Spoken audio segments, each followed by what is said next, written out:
Hey, what's going on, everyone? How's everyone doing? Your favorite streamers on, right? Let's talk about the world. We're gonna jump right into it. First of all, thank you to you all that have been subscribing, hitting the follow button, hitting the share button. Thank you so much. Um, the views have been jumping up. Only thank you to you, right? Only thank you to you. Only because of you, right? Jumping up. The views have Only gone up. thank you to you, right? So Only because of you, right? Jumping I up. can only The do it views with your have gone. help. I can only do it with your assistance. That's the only way I could be successful. And unfortunately, I'm coming to you on this is April 7, 2026, and there's ongoing conflict in the world. And the most important thing right now is that um, there's intense fighting, right? Right? There's intense fighting across the board, right? There's intense fighting across the board in so many countries, right? And the Pakistani Prime Minister has stepped in and has offered a 2-week ceasefire to be agreed upon by Iran, the United States, and is negotiating. Israel's involved, right?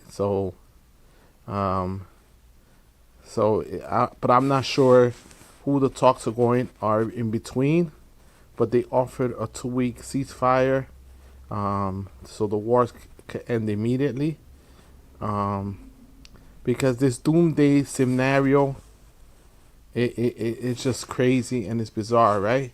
This whole doomsday scenario of saying that we're gonna destroy the whole civilization. I'm even scared to even put the tweet up, right? Because it's not something anyone imagined the state of our world will be in.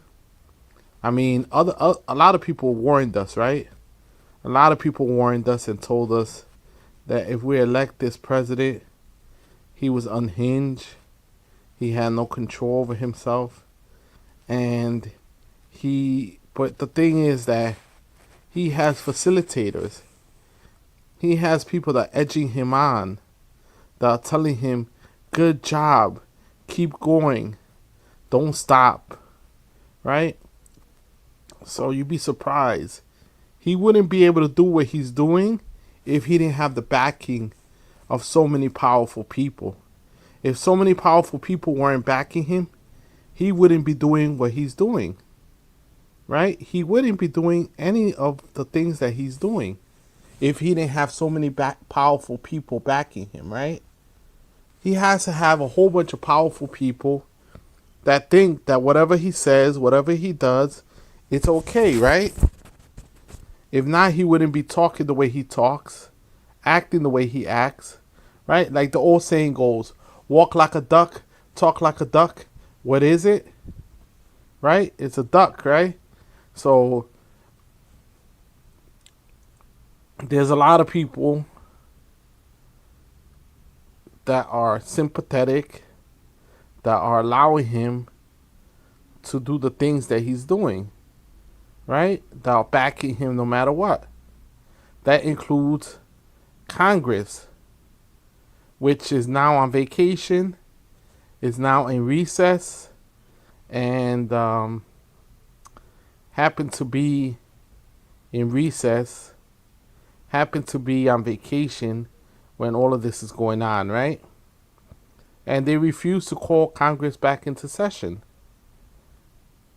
because Donald Trump is saying he's going to wipe out a whole civilization if they don't do whatever he wants them to do, right? So, I mean, Is this what we have become as a country? And there's a lot of people that are just sitting idly by, listening and agreeing, right? There's so many people that are agreeing. I get it all the time on my post. People that say that's good. They say what he's doing is good, and anyone that resists him is bad. Right? They're saying the opposite of what it is. But I could say that a lot of people in the world are upset. Even some MAGA people are speaking out against Donald Trump. Even MAGA people. But I'll go over it and we'll go over it together. Some of the comments are pouring out. But some of the comments they're MIA. They're missing in action. Right? A lot of people are missing in action. Hit the like button, hit the follow button, hit the share button. I appreciate you all for joining me live, live on several channels. Right? Thank you for joining me. I'm on Facebook, YouTube, Twitch, X, and Substack, and TikTok. Right? And TikTok. Let me make sure that YouTube is working, because YouTube said that they're having problems, right? So just making sure, right? Let's play the Pope. Did not like the tweet that Donald Trump made today, right? The Pope did not like the tweet that Donald Trump made. And everyone has heard about the tweet, right? Everyone heard the tweet that Donald Trump made. So I don't need to repost it. It's a doomsday scenario. It's straight up ridiculous, right? It's straight up threatening people, attacking other fellow human beings. And so let's listen to what the Pope had to say in response to Donald Trump's threats. Let's see.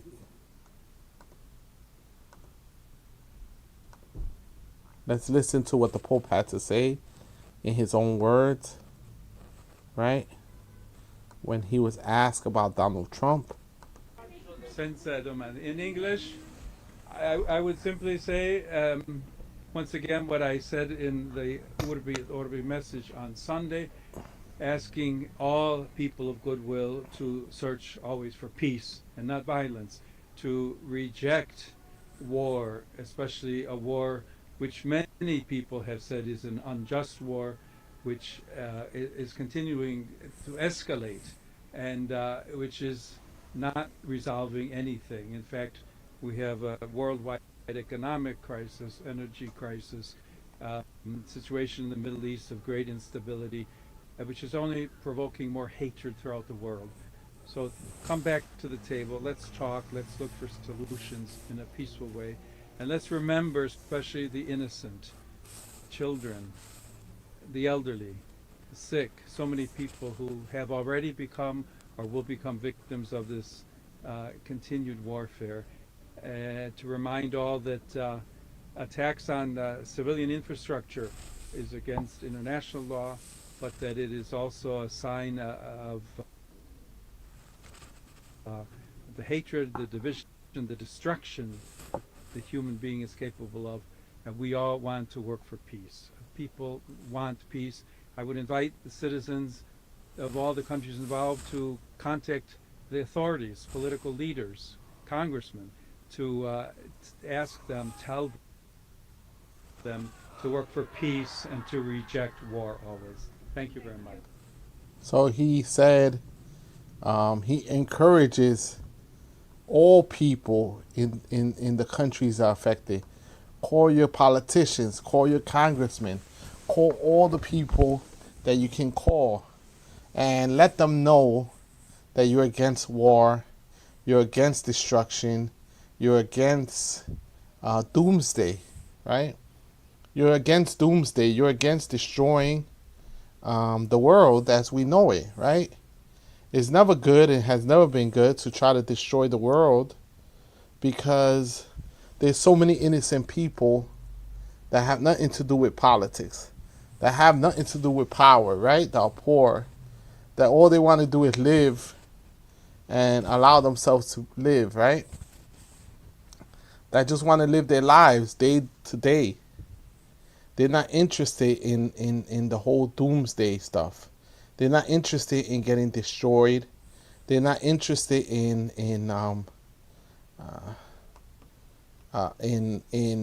being wiped out from the face of the earth. No one wants to be wiped out from the face of the earth, especially in the manner that Donald Trump is proposing, right? Especially not.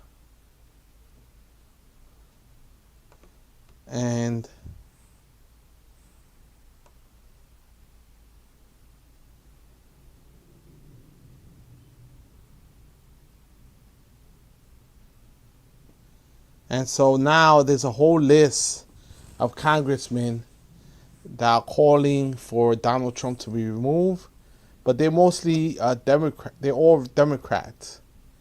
Alexandria Ocasio-Cortez, Diana DeGette.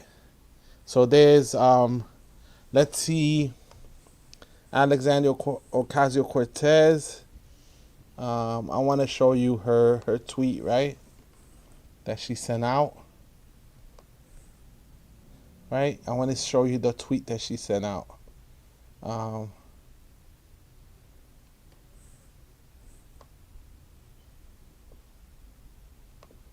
She reposted Donald Trump's tweet, which I didn't want to show, but you know what?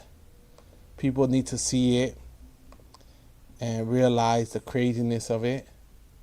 So, a whole civilization will die tonight, never to be brought back again. I don't want that to happen, but it probably will. However, now that we have complete and total regime change, where different, smarter, and less radicalized minds prevail, maybe something revolutionary, wonderful can happen. Who knows? We'll find out tonight. One of the most important moments in the long and complex history of the world. 47 years of extortion, corruption, and death. And finally end. God bless the great people of Iran.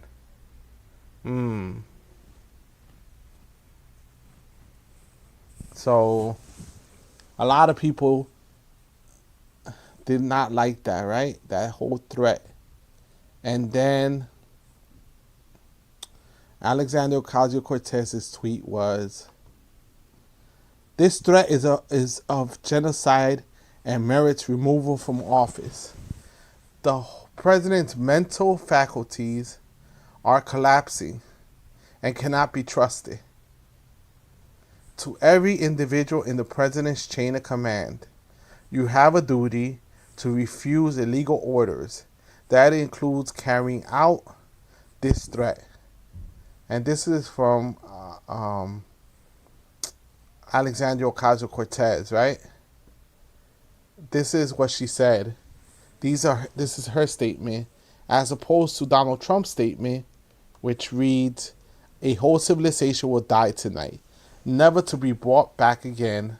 I don't want that to happen, but it probably will. However, now that we have complete and total regime change, where different, smarter, and less radicalized minds prevail, maybe something revolutionary, wonderful can happen. Who knows? We'll find out tonight. One of the most important moments in the long and complex history of the world. 47 years of extortion, corruption, and death will finally end. God bless the great people of Iran." So, man, cryptic, right? Cryptic. So some people are calling for the 25th Amendment to be revoked and for Donald Trump to be removed from office, right? Right? Some people are calling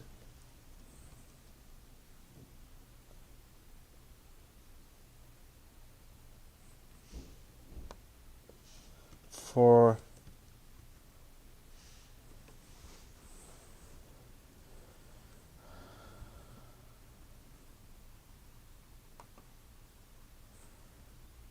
calling for the 25th Amendment to be invoked. So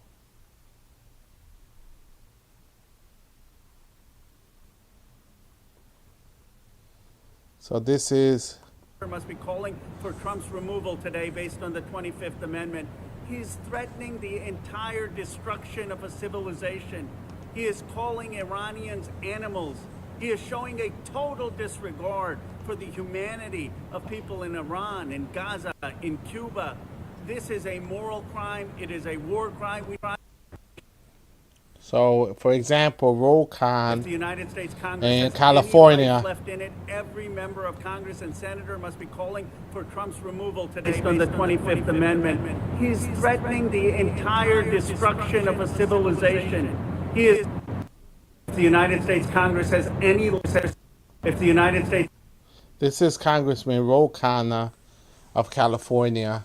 He's calling for Donald Trump to be removed and the 25th Amendment to be used to remove Donald Trump from office, that he took it one step too far. Everyone hit the like button, hit the follow button, hit the follow button. And I get a lot of warmongers, right? I get a lot of warmongers on in my feed, right? Saying, destroy them all and all this. Like, are they thinking about the consequences of such an action? If the United States Congress has any life left in it, every member of Congress and senator must be calling for Trump's removal today based on the 25th Amendment. He is threatening the entire destruction of a civilization. He is calling Iranians animals.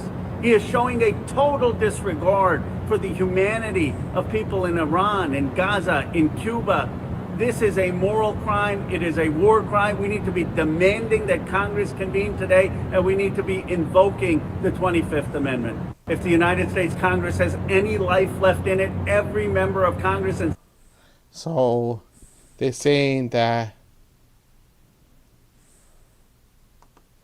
right? So this is the threat. This is the threat we're getting, right, from Donald Trump. Hello, everyone. I'm Celso Garcia. Thank you for joining my stream. Thank you for joining me live. Don't forget to hit the follow, subscribe button, and let's get right into it, right? Let's get right into it. At the same time, J.D. Vance is visiting Orban in Hungary, a dictator, and that Donald Trump supports. And it's just bizarre, right?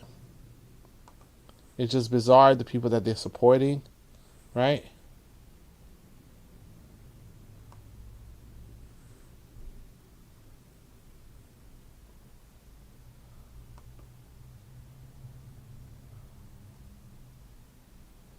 Right? It's bizarre what we're hearing coming out from the Middle East. And we just gotta be very worried about this news, right? We gotta be very worried about this news.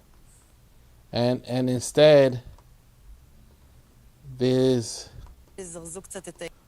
a maximum.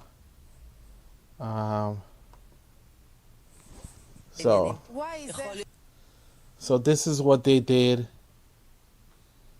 in an Israeli station. They put a countdown to, right, according to Dropsite News, they put a countdown, of doomsday clock, right, where it's going to be doomsday if people don't agree to a total surrender to the United States. They put a clock in the Israeli station, right? They put a whole clock showing that they're going to scare the people And they say, a lot of people say that also threatening a civilization or threatening wiping out a country constitutes a war crime. You cannot threaten countries with wiping them out, right? That's considered a war crime in itself, right? That's what I've heard from what I'm reading, right? That's a war crime in itself. Just threatening people and saying that you're going to do stuff to them is enough to make it a war crime. It's a bizarre world we live in, people. And all the people that support this, if you see my feed on X, I love my people. I love, the different platforms, using them. But when I put stuff up, some people get really angry. They get really upset. And they lob all types of hateful language, all types of hateful behavior. And I don't understand. Because if you believe in the Constitution, if you believe in the First Amendment, right, you would be okay, right? You'll be okay with what I have to say, right? I mean, I think at the end of And so,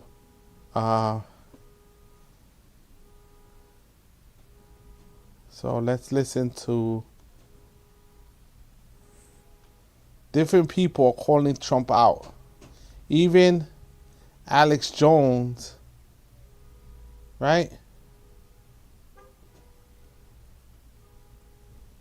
Even Alex Jones, Mr. InfoWars himself, right-wing MAGA supporter, is saying Donald Trump is unhinged. He even said it. Donald Trump is unhinged, and we need to do something. He never thought that Donald Trump would go this far, and the things that have been coming out have been horrible, right? A whole civilization will die tonight, never to be brought back again. That is the definition of genocide. Not a war. A whole civilization will die tonight, never to be brought back again. That is the definition of genocide. Not a war, not a defensive war, but a literal bombardment, like Martians, attack us and we don't have a defense. And I want to be clear, I am proud I backed Trump the last 10 years. So much good happened. Globalism was absolutely discredited and dismantled as part of a larger wave worldwide. But this new Trump really started when Elon Musk got run out of there. In the last 8 months is a disaster. And I abhor the Democrats. I absolutely know they're globalists and are a major threat. But currently Trump, with this Iran war and the energy crisis and the PR disaster, I mean, the North Korean dictator doesn't talk like this. He talks like a supervillain from a Marvel comic. And they love the bombs. Oh yeah, they love when that bridge blew up. Everybody was. And this is a big MAGA supporter, right? Big time MAGA, ultra MAGA. Said he would never turn on Trump and is now turning on Trump. He passed the point. He's saying that Trump has pretty much forgot about his base and forgot about why he was elected to be there. And he forgot about what people want. They wanted supposedly the groceries down, the gas prices down. They wanted all these things they wanted their lives to improve. And instead, what they're getting is a whole attack on their whole way of living and us being hated around the world. That when they use an American passport, people see it, they get angry, and so it's a whole different point of view and a whole different destruction. And for Like, there's a lot of white supremacists that are even disavowing Donald Trump, right? Even white supremacists. Hit the follow button, hit the like button. Thank you. Camping under it, running, screaming. We're terrorizing those people. Now he's just going to hit their water plants, all their electricity, and all their bridges. Those are quotes. That is a war crime under the Geneva Convention that we are a signatory to. And it's not how America operates, it's not how we roll. I can tell you, as I told you months ago, people inside the White House are horrified, the majority of them are, but no one will tell him to his face. Susie Wiles was in the news last week saying, I'm asking the cabinet staff to tell Trump the truth about the war. Told you all that before it came out. Even Susie Wiles, and she's no dove, is trying to put the brakes on this. We're now 38, 39 days into it. He says he doesn't care if the strait's closed, but you better open it or I'll effing destroy you. Stone Age crap. So Marjorie Taylor Greene joined me this morning. We talked this morning. And she put out a post saying 25th Amendment. And yeah, we don't have the votes in the Senate and all the rest of it. And I don't think his cabinet's going to turn on him. But the point is it sends a very strong message of stop it. Israel is a rogue state, most unpopular in the world. We're now following. So, all of a sudden, all these ultra MAGA people are even turning on Donald Trump. All these people that you never thought were like supporting him for years. Tucker Carlson, Nick Jones, and a whole list. The list goes on and on of the people that are disavowing him. Them in the poll numbers, just to show people think of us. Communist China's more popular in America now. We're losing all our soft power. Inflation's exploding. Energy prices are exploding again. That will derail all of Trump's plan. Economists warned before he did it. And it's a fact. This is a disaster. And the cherry on top is there's no exit plan, and all of Trump's old enemies that said F Trump, never Trump, the Mark Levins, the Ben Shapiro's, all of them, all the neocons, they love him now. And all the real patriots, the 1776ers that MAGA rode in on, we're persona non grata. Well, good. I don't want to be at the megalomaniac table, in junior high. I don't want to be at the cool, drooling warmonger table. I've backed Trump as he started going sideways the last 8 months overall because there was so much good still being done. But this existential threat to literally the world existing on the extreme end, on the lesser bad end, is economic collapse, where it's credited worldwide, it's just too dangerous. It's too existential. So I saw these idiots over the years say, Jones isn't bashing Trump. She wants access. Access to what? Access? I talk to whoever I want to. I don't see sources, but what does that mean? I can see Trump's actions out in the open. I've never tried to be a DC or Mar-a-Lago. I'm here in Austin, Texas, where I'm from, being independent. And that's what I stand for. I see all the idiots in the comments on my viral post this morning. Oh, wire hit your account? No, you're the ones, like Salem Radio, openly owned by the Israeli government. That's in the public filings. I mean, it's just crazy town. I'm funded by listeners buying supplements and t-shirts and knives and stuff at thealexshowstore.com. They're great. So, Turkey right now, Erdogan in Turkey, a huge U.S. ally, just came out and said that they're against the war also. That they want a ceasefire and they don't want a war. Right? And this is a huge U.S. ally. Right? These are people that don't support it, right? If you want to phone what we're doing, go there. What I stand for is on my sleeve. And I was never for this war. And I'm sure as hell not for the way it's being carried out. For the first time in 30 years on air, I said it's dangerous, but it could work, and it's in our hemisphere, and China's manipulating Cuba through Venezuela, through Mexico, controlling our elections. They can get Maduro out, do a regime change, and actually let them have an election and do it. They did it, but now they're leaving the communist vice president in charge. It's just bad, folks. Absolutely bad. So he just against any type of communism and stuff. So he just went sideways on Trump. Right? He just went sideways on Trump. He's not willing to support Trump in his endeavors. And so now you have strong Trump supporters now turning on Trump also, right? Now they're turning on Trump too, right? Now they're turning on Trump too, right? There was one more video I wanted to show you. And they're still attacking Hassan. The press is attacking it. They Abdul, right, is running for the Senate, and they're still attacking Hassan Piker.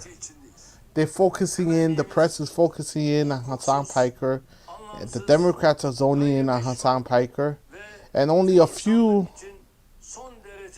Democrats are fighting against the unjust war, right? Right? That's Turkey's president spoke up against the war in Iran, and that's a strong U.S. ally. And today, Hassan Piker was speaking with Summer Lee in Michigan. I think it was Michigan State. I'm not too sure, so I don't want to say. But he was speaking at a university, and the speeches were fiery, I could say. The speeches were very fiery. Let's listen to what they have to say. I think that's a very old-fashioned question, frankly. I mean, I think at the end of the day, like, we streamed on the way here, so I was on the stream. We're going to be streaming the entire conversation, and I think that they're saying that is he going too far by actually being with him in a campaign. Is one thing to stream with him, and another thing to actually be in a campaign with him. And so Abdul El Said refused to disavow Hassan Piker in the left. They wanted him to disavow him publicly. question of, again, you cannot engage with somebody's platform because you might disagree with some of the things that they said. I think that is exactly, that kind of platform policing is exactly why Democrats too often fail to get our message out there. Yeah. Platform policing, not willing to hear everyone's point of view. If you believe in our message, then you've got to be willing to take it everywhere. We talked earlier today, Adam, about the role of persuasion in our politics. I think too often Democrats have forgotten how to persuade. And part of that is because too often we don't think our positions are persuasive enough. I think my positions are plenty persuasive. So I'm going to take them everywhere. And I'm going to go have conversations with folks I agree with, folks I disagree with, folks that we share very nothing with. I've done content with food creators and workout creators, but I want to take my message everywhere. And I think Hassan has built an audience around that. And so I'm grateful that he's here with us today to have a conversation. So why not have those conversations? Campaigning with him and going on his Twitch stream? I think that's a very old-fashioned question, frankly. I mean, I think at the end of the day, like, we streamed on the way here, so I was on the stream. We're going to be streaming the. So I mean, that's just a reality that some people look at the world different ways than other people, right? Speaking about Joe Rogan, right? What is he saying?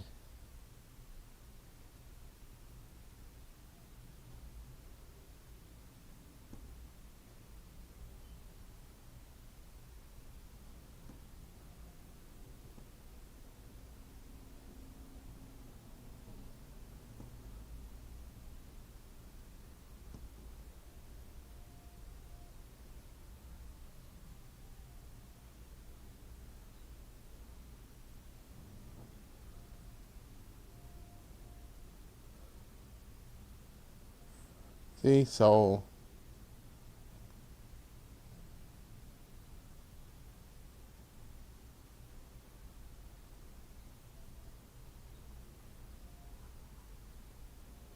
this is the nonsense that they stream about, right?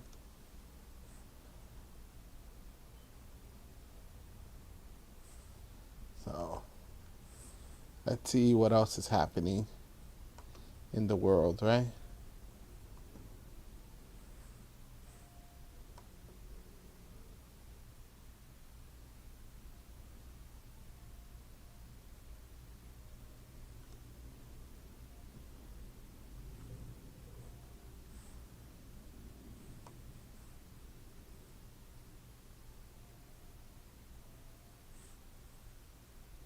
Okay. I'm not going to sit here reading all these people's tweets. Thank you. But a lot of people by Democrats, find it too upset. often fail to get our message out to everybody. If we believe in our message, then you've got to be willing to take it. So you got to believe in your message and what you're trying to deliver to people, right? You always got to believe in your message. And that's it. Just believe in your message and go out there and speak the truth, right?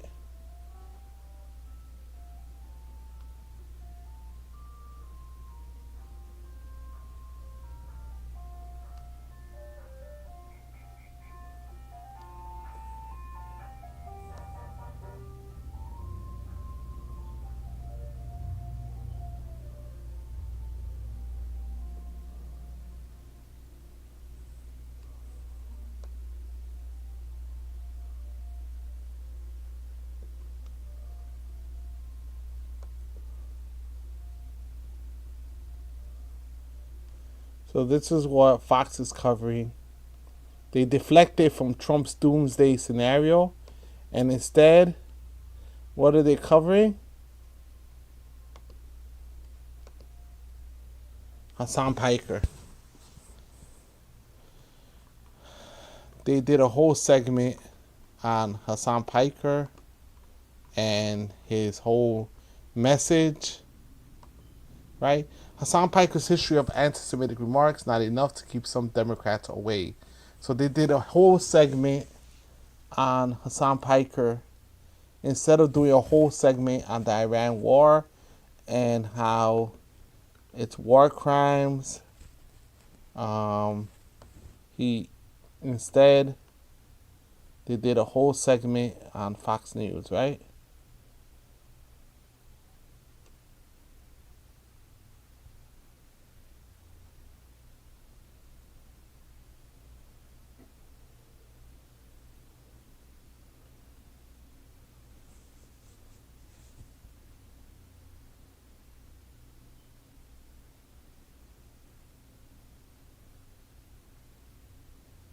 So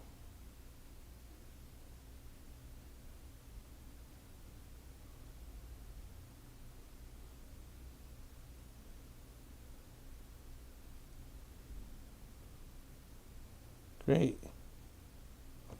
So let's move on to the next clip, right?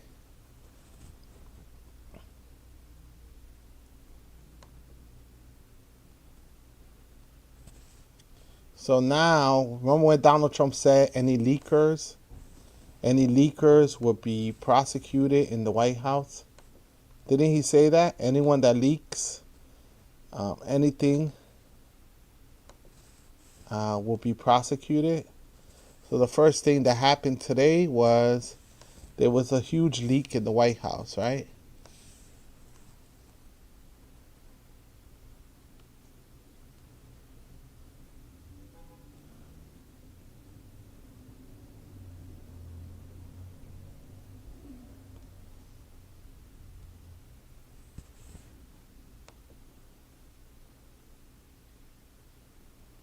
Right?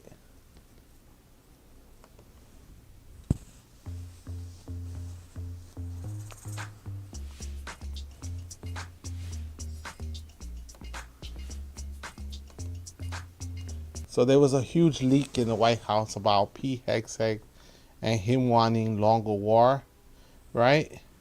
And there was a war powers that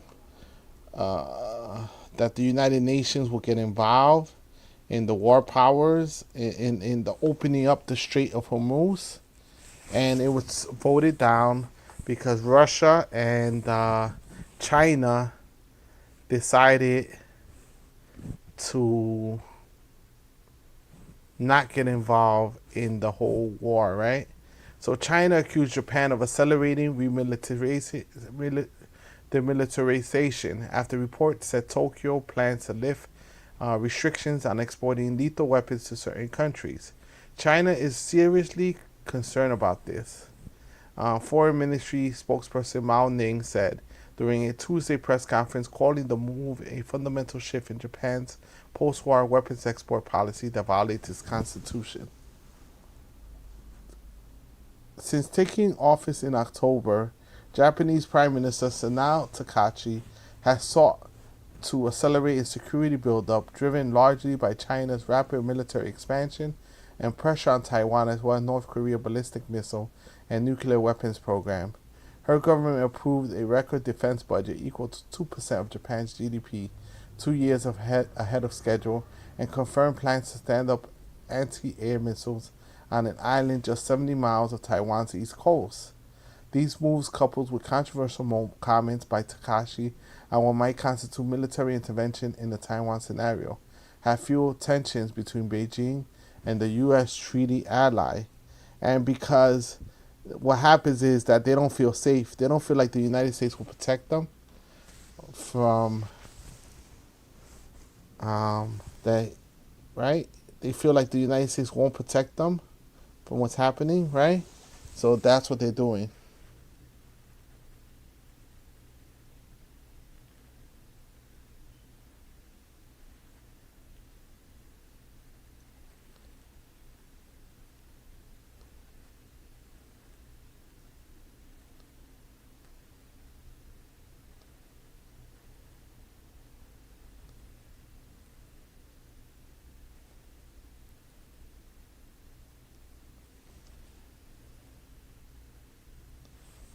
So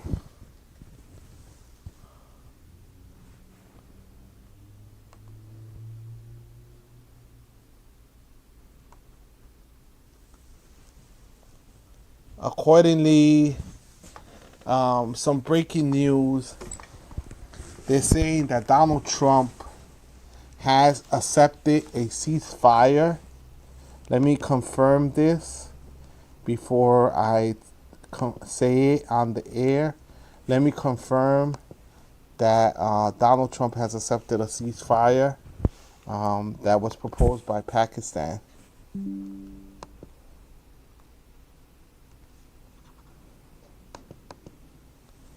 So the headline reads,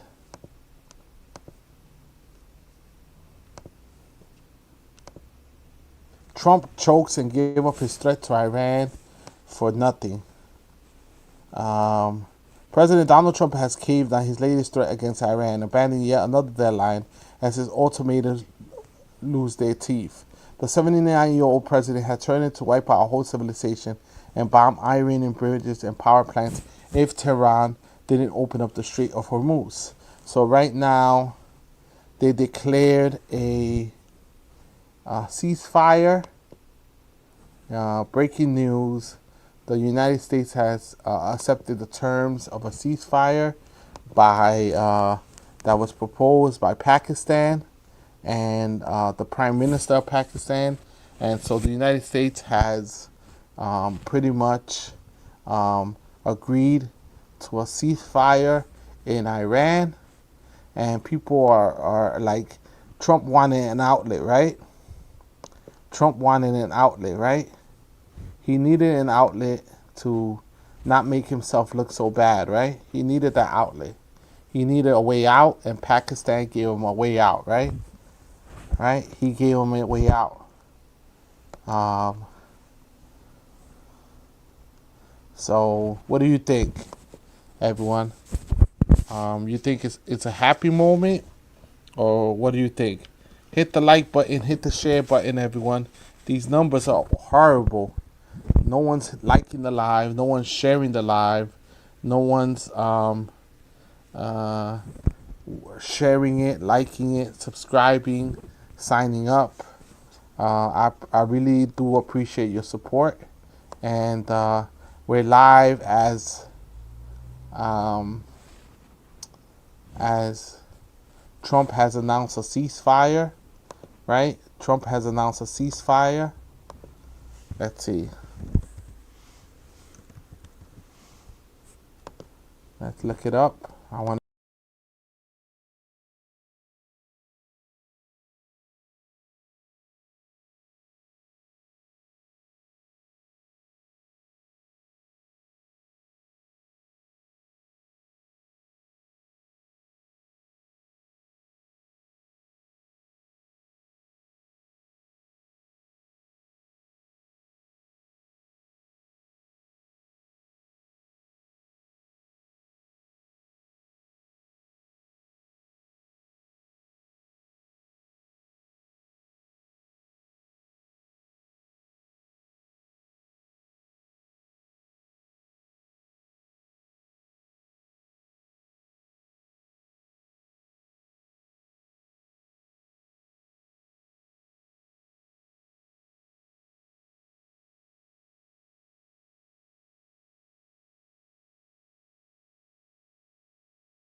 I closed it.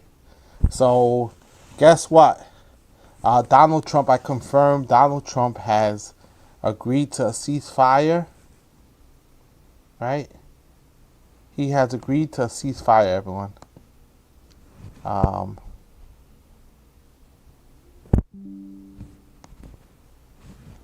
So 2 weeks. He gave Iran 2 weeks. What do you think, people? You think he was never serious about it? As Pakistan stepped in, and U.S. agrees to 2 week ceasefire with Iran. The U.S. has agreed to a 2 week ceasefire with Iran proposed by Pakistan, President Trump said Tuesday night. So he had it out, right? He knew that Congress was on the verge of possibly removing him using the 25th Amendment. Let me read the different articles.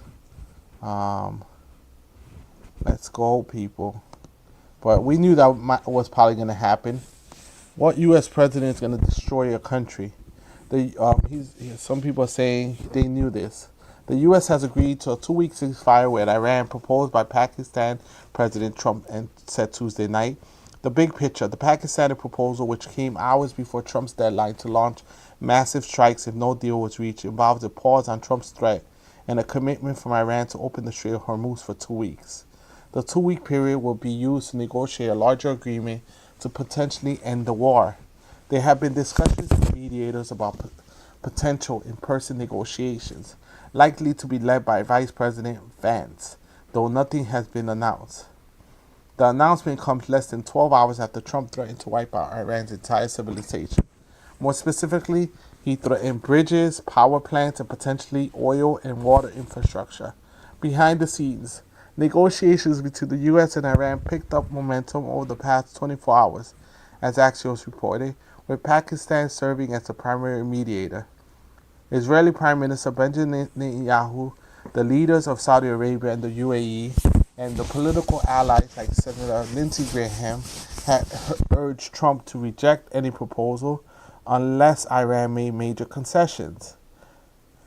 Members of Trump's team, including Vance and envoy Steve Witkoff, have advised him to take a deal if they could get one.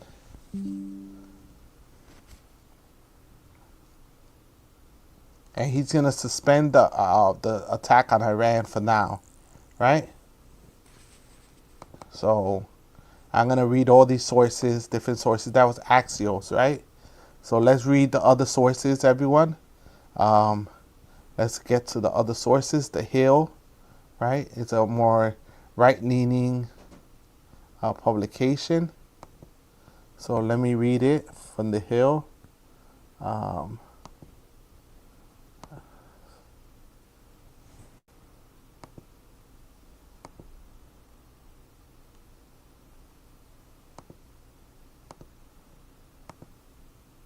I have a bad habit that when I open up a tab,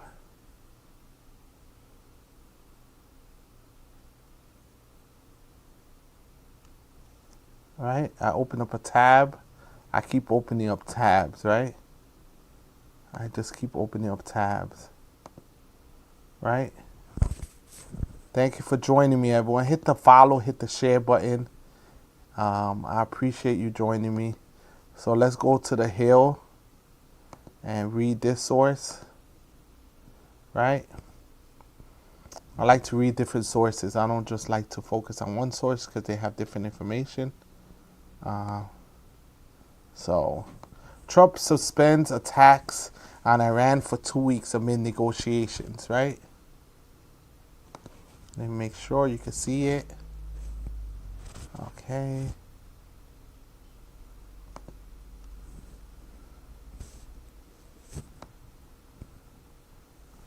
President Trump said Tuesday that he would suspend the attack on Iran for 2 weeks as long as the Iran agrees to open the Strait of Hormuz. In a Truth Social post less than 2 hours before his 8 p.m. Eastern Standard Time deadline for Iran to make a deal to open the strait, the president said conversations with Pakistani Prime Minister Shehbaz Sharif and Field Marshal Asim Munir led to the double-sided ceasefire. The reason for doing so is that we have already met and exceeded all military objectives and are very far along with a definitive agreement concerning long-term peace with Iran and peace in the Middle East, he wrote. Trump said in a 10-point proposal was also received from Iran that is a workable basis on which to negotiate. Almost all of the various points of past contention have been agreed to between the United States and Iran, but a 2-week period will allow the agreement to be finalized and consummated, he wrote. On behalf of the United States of America as president, and also representing the countries of the Middle East, it is an honor to have the long-term problem close to resolution. So, pretty much they're having a ceasefire. Trump needed an outlet. He needed to back out. The war is very unpopular. You saw once people on his team are burning him, longtime MAGA supporters are burning him, are speaking bad of him, he needs to get out, right? Because he's losing his whole base. The power brokers are no longer supporting him. That's when he needs to get out, right? He needs to get out once his power brokers and the people that have been sticking by him start turning on him. He needs to get out. The Independent, according to the Independent, Iran-U.S. war latest, Trump announces 2-week ceasefire and agrees to suspend bombing in U-turn. Iran says oil and gas supplies to U.S. and partners will be disrupted for years. Donald Trump has said he has agreed to suspend the bombing and attack of Iran for a period of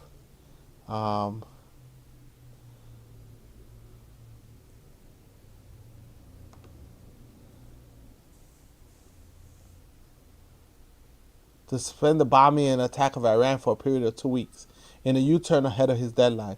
In a Truth Social post on Tuesday, the U.S. President wrote, subject to the Islamic Republic of Iran agreeing to the complete, immediate, and safe opening of the Strait of Hormuz, I agreed to suspend the bombing and attack of Iran for a period of 2 weeks. This will be a double-sided ceasefire, right? Mr. Trump had threatened to destroy Iran's bridges and power plants if Tehran did not meet his deadline by 8 p.m. Eastern Time. The U.S. has struck military targets on Iran's Karg Island, a crucial oil export hub, for a second time as the world waits nervously to see whether Donald Trump carry out his threat to decimate Iran's civilian infrastructure if the Strait of Hormuz is not reopened.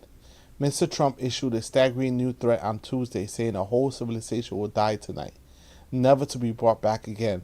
I don't want that to happen, but it probably will. The Pope branded his threat unacceptable, and Iran responded by declaring it would no longer hold back from hitting its Gulf neighbors' infrastructure, and said it had carried out fresh strikes on a ship in the Gulf and a huge Saudi petrochemical complex. The Islamic Revolutionary Guard Group said earlier that if the U.S. crossed red lines, oil and gas supplies to the U.S. and partners would be disrupted for years, right? So they were threatening each other, escalating the war over and over, and both sides decided to cool their heads down and call a truce, right? So the U.S. doesn't appear to get their butt kicked, right? The U.S. doesn't appear to get their butt kicked, right? And so that was a exit strategy, and Trump needed that, an out, right? He needed an out to be able to, project. He couldn't project a loss, right? He couldn't project a loss, because if he showed a loss, then, it will hurt his credibility. And so now he leaves Iran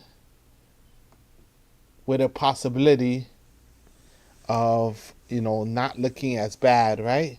But he still looks bad because the United States lost a lot of stuff, right?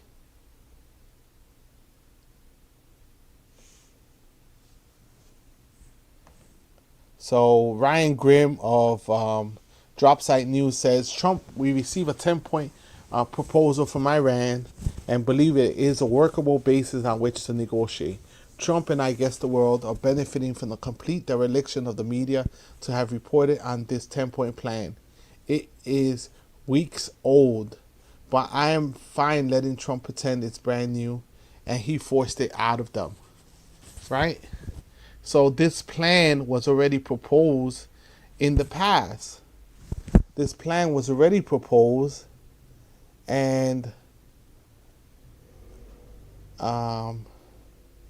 right? This plan was already proposed, and so let's see. So I'm seeing a lot of people saying that Trump has finally gotten himself into a jam that he just can't get himself out of. So let me play this. Ryan Grimm from Dropsite News says this plan existed for a long time. Because tonight he set his own deadline. He can't taco out again, but he also can't go forward with ending civilization in Iran. But there actually is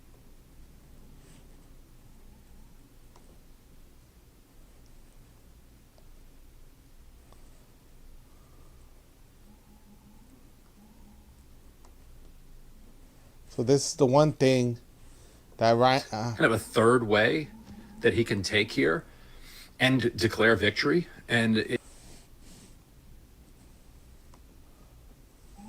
so that's what he's doing right now. He's declaring victory and not declaring a law. it goes back to this famous example in negotiations from the Cuban Missile Crisis. You guys probably already know this story, but if not, JFK and his brother RFK are going back and forth with Khrushchev, and Khrushchev is going through his own bouts of anxiety and firing off a lot of different messages. And one of the messages is a pretty decent resolution to the crisis, but before the Americans can respond to it, he withdraws it and sends a new one that has much greater demands.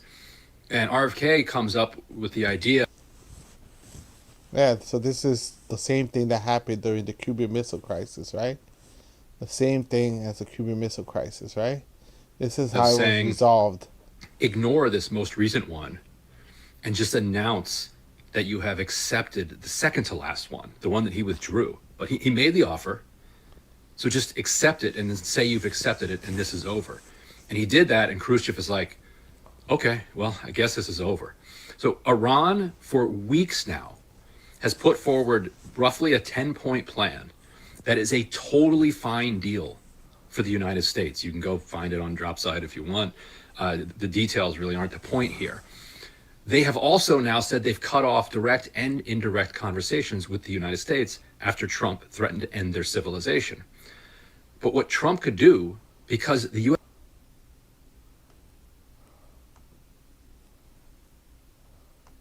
So did Ryan Grimm call it from Dropsite News? U.S. media has barely reported that Iran has laid out these conditions for ending the war permanently. It will be a shock to the American public that these conditions even exist. So Trump can use the... So this plan was the same plan they've been proposing for weeks and for months, right?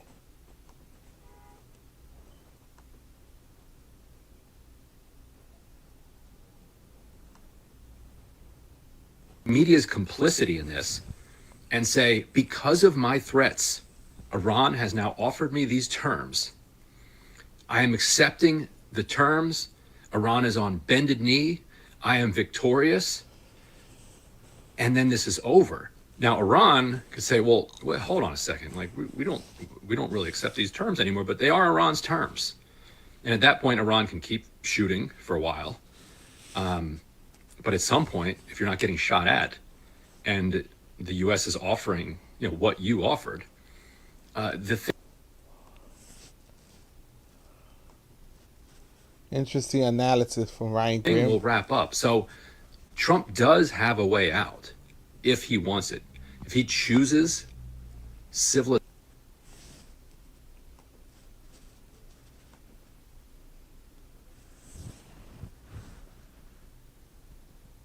So civilizational annihilation, that's a choice. He still has choices to make.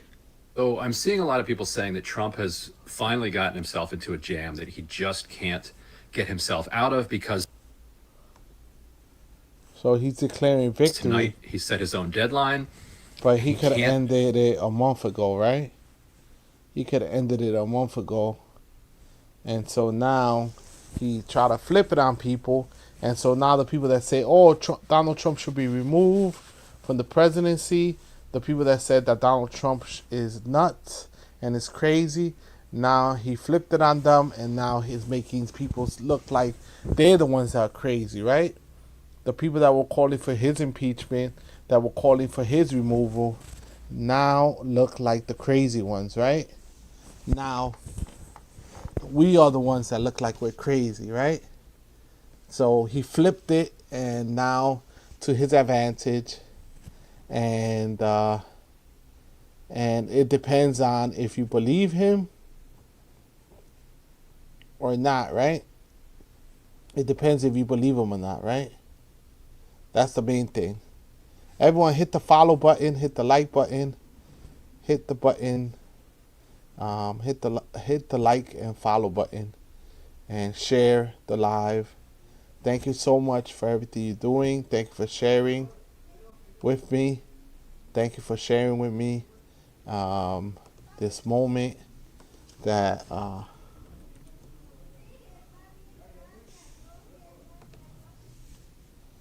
okay. So Trump accepts the ceasefire.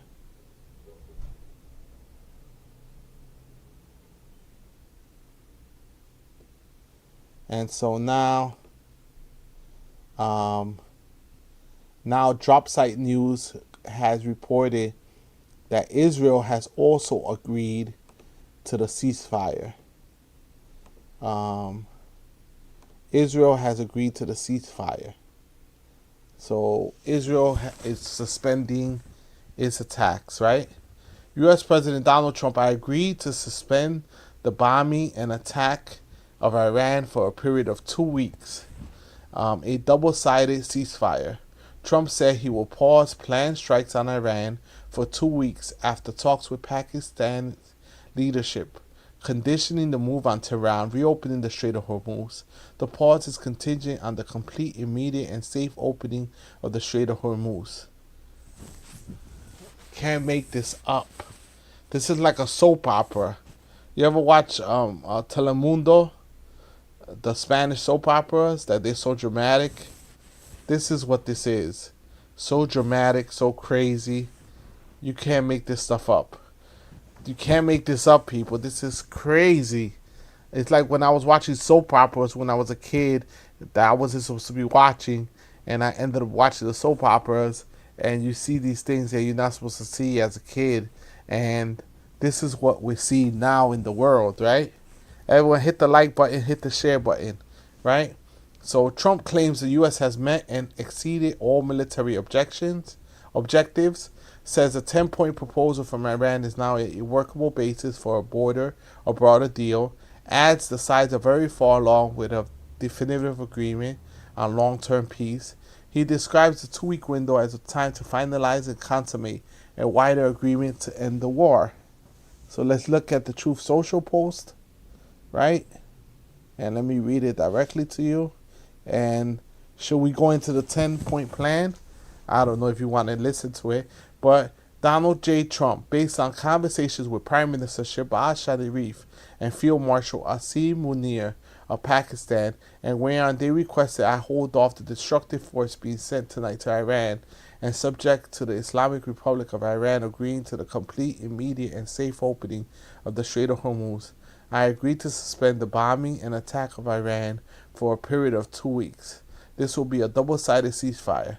The reason for doing so is that we have already met and exceeded all military objectives and are very far along with a definitive agreement concerning long-term peace with Iran and peace in the Middle East. We receive a 10-point proposal from Iran and believe it is a workable basis on which to negotiate. Almost all of the various points of past contention have been agreed to between the United States and Iran, but a 2-week period will allow the agreement to be finalized and consummated. On behalf of the United States of America as President and also representing the countries of the Middle East, it is an honor to have this long-term problem close to resolution. Thank you for your attention to this matter, President Donald J. Trump. And you could tell he was exhausted. He just wanted to get it over with, right? He was exhausted. He didn't have an out. Right? He had to find a way to get rid of this whole proposal, right? He had to find a way out. He wasn't sleeping. He was falling asleep in public, right?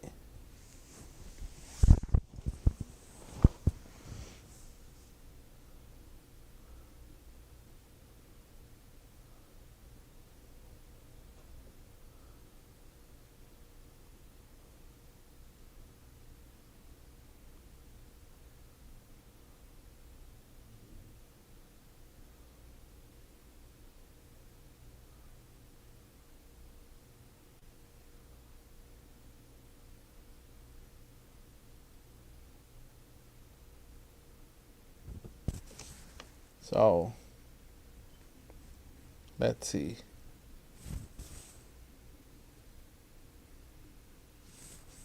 So, some people are saying that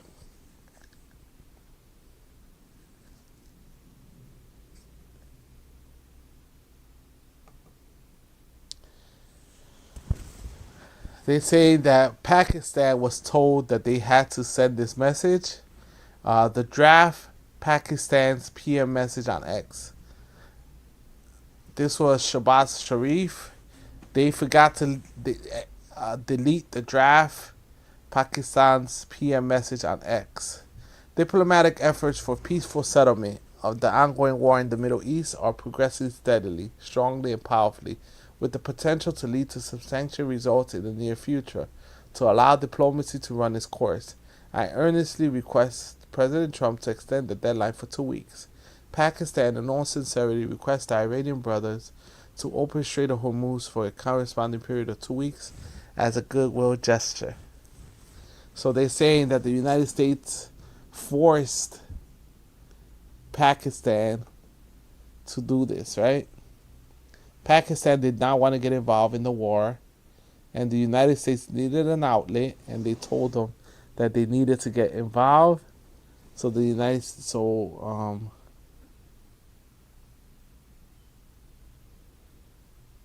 they were told to post it, and people are saying, "Good, thank God it's Taco Tuesday," right?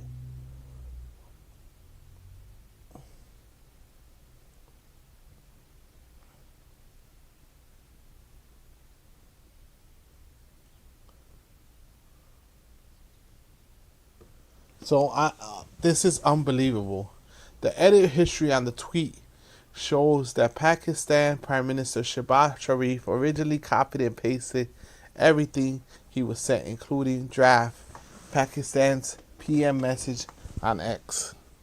So, can you believe that, people? Can you believe that? Unbelievable. Can't make this stuff up. Soap opera. Soap opera behavior. Soap opera language. This is like a big soap opera, people. Right? Big soap opera. Let's see what people are saying out there. Let's keep going with the coverage, right, of what's happening, right? Let's see how people feel.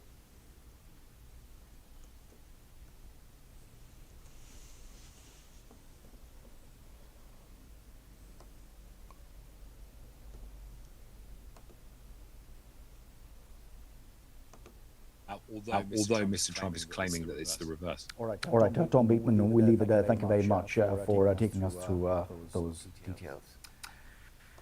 All right, for more, let's also speak to Richard Nephew, a senior research scholar at Columbia University. He formerly served as Deputy U.S. Special Envoy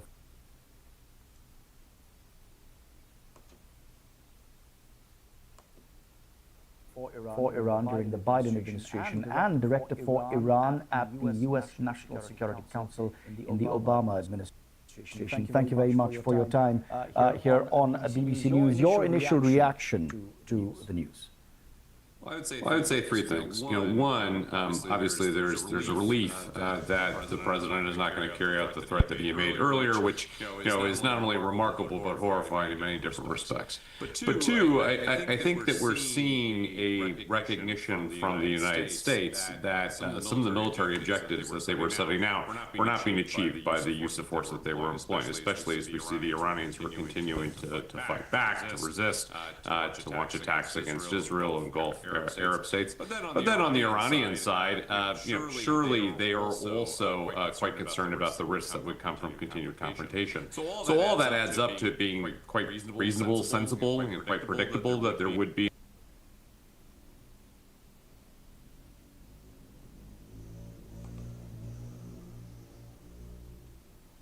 an attempt at a ceasefire. But I don't think that should obscure how difficult that'll be to get to a long-term, durable arrangement, which is going to be. Which they haven't been able to make that ceasefire, make arrangements that all sides agree to the same stuff. That's the problem. That it's easy to do a 2-week ceasefire, but what about doing a long-term solution to the problem, right? What about a long-term solution to the problem or to the issues that are happening, right? That's what people don't know. Yes, all right, fair point. There's a lot more just hold difficult on for a moment, to Richard, negotiate a long-term I just want to solution. bring you Iran's official response, and I think this will be important as we take this conversation. So Iran has issued an official response, an official statement on the topic. They actually have issued an official statement, right? If you're interested in this type of stuff, right? In New York State, we have a budget that hasn't been passed. They extended it. New York City, we're having a big fiscal hole. The oil industry of Hormuz has been interrupted for a long time. The world's economy, they say, is headed to a recession. And so now Tucker Carlson is saying that Donald Trump is evil, right? Tucker Carlson says that Donald Trump is evil and that he still should be removed, right, from office. Forward. As expected, the government there is framing this as a success on their terms, something that we have been talking about. Iran's Supreme National Security Council has just issued a long statement confirming the ceasefire. According to a translation from our colleagues at BBC Persian, it says, and bear with me, Iran forced criminal U.S. to accept its 10-point plan in which the U.S. is fundamentally committed to non-aggression, the continuation of Iran's control over the Strait of Hormuz, acceptance of enrichment, lifting all primary and secondary sanctions, termination of all resolutions of the Security Council and the Board of Governors, payment of compensation to Iran, withdrawal of U.S. combat forces from the region, and the cessation of war on all fronts, including against the heroic Islamic resistance of Lebanon. It also mentions talks with the U.S. in Islamabad within a maximum of 15 days to finalize some of those.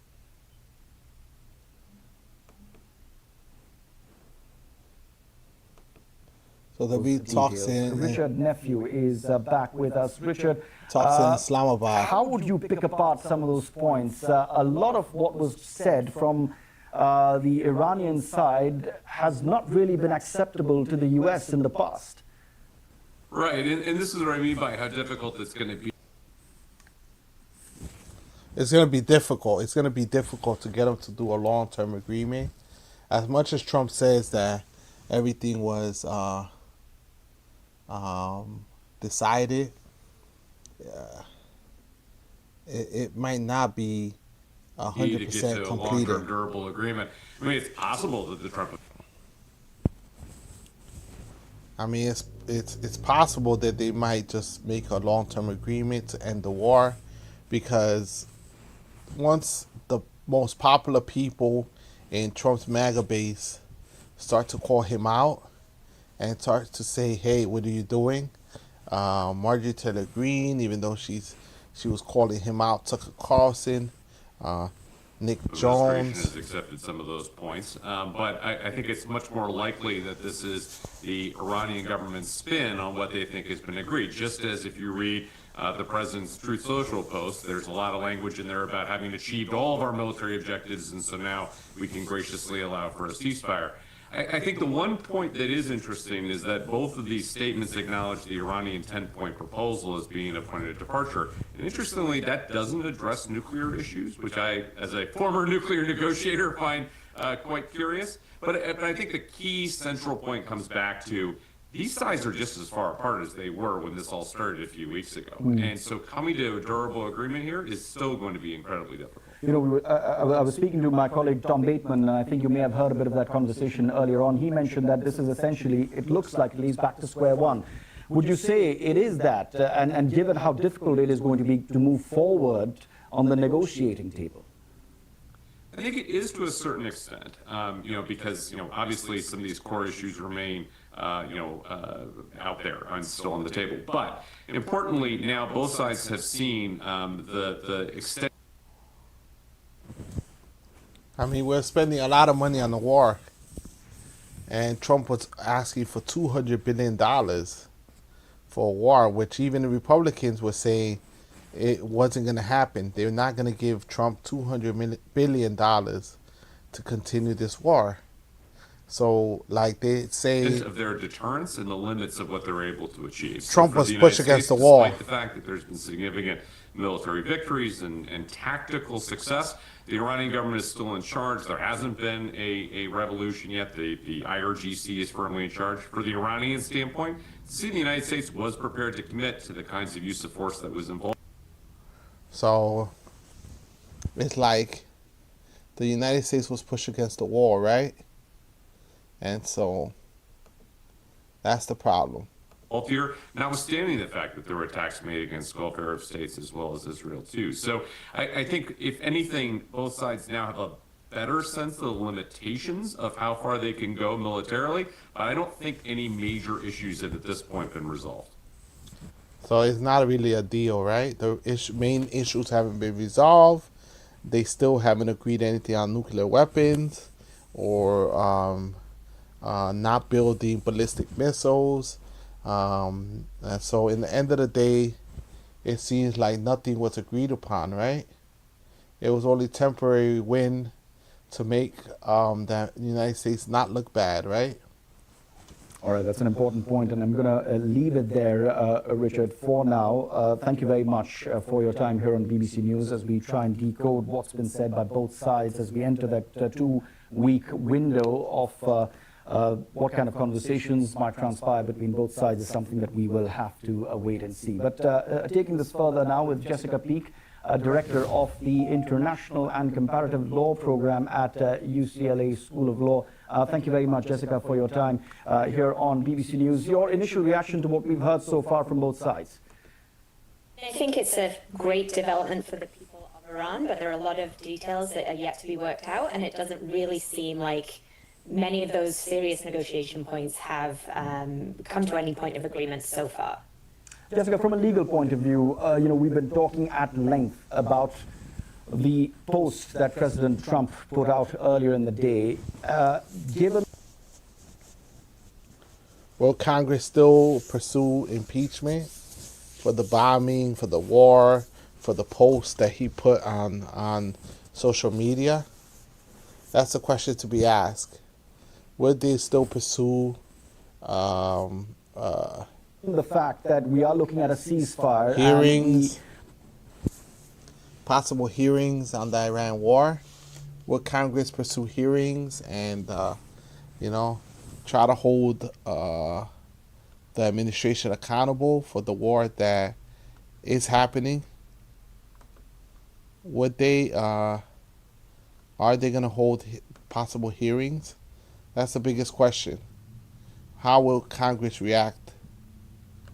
How will Congress react as a result of what's happening, right?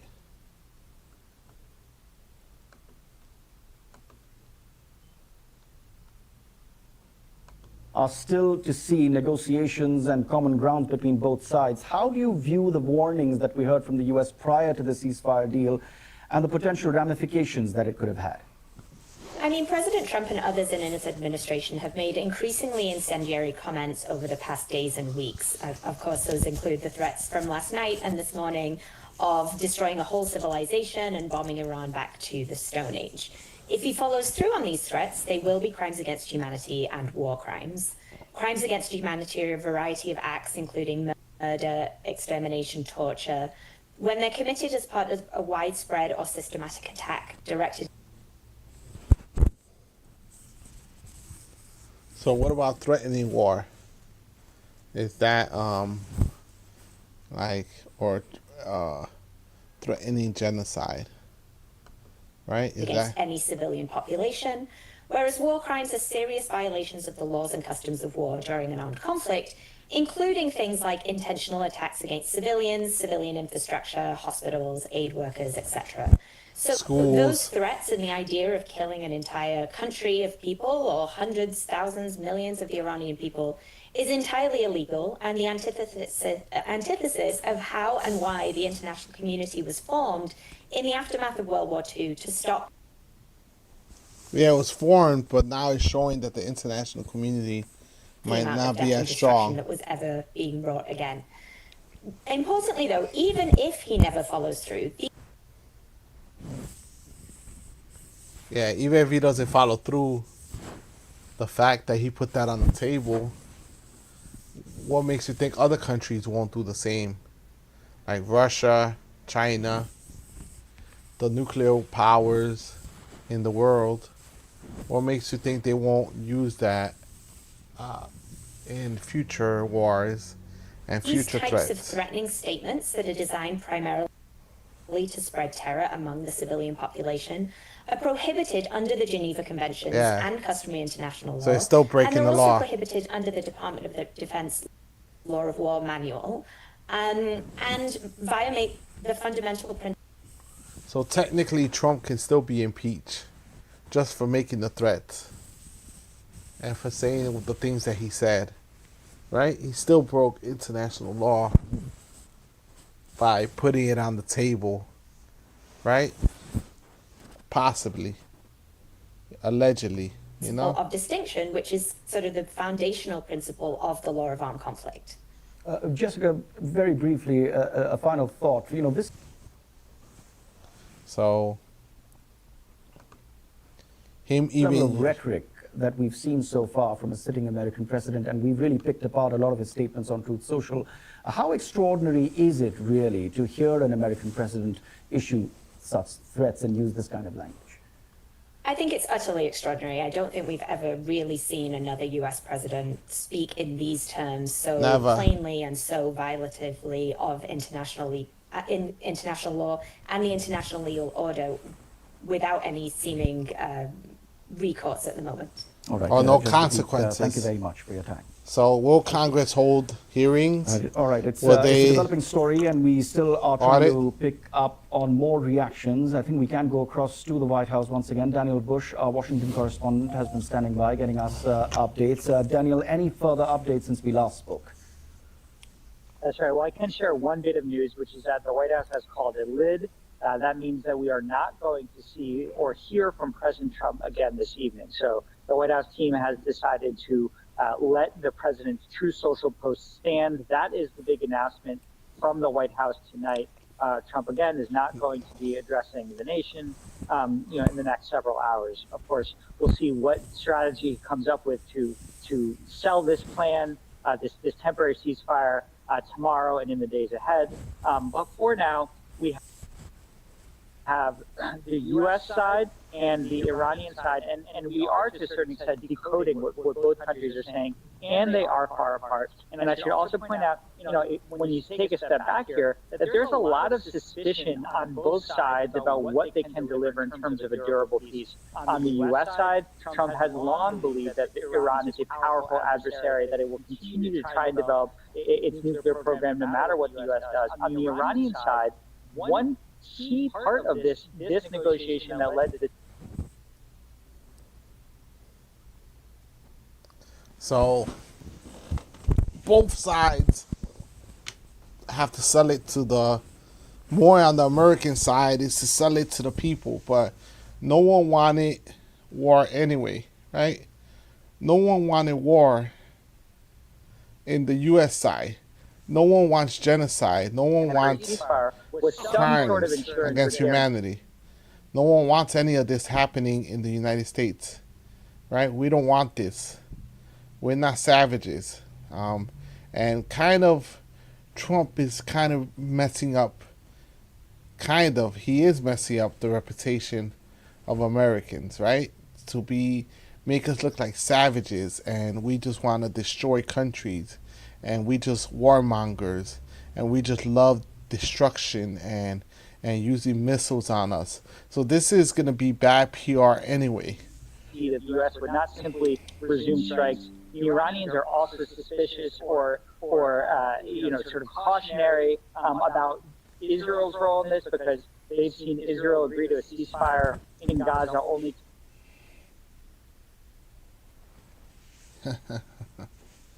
I just see the headline.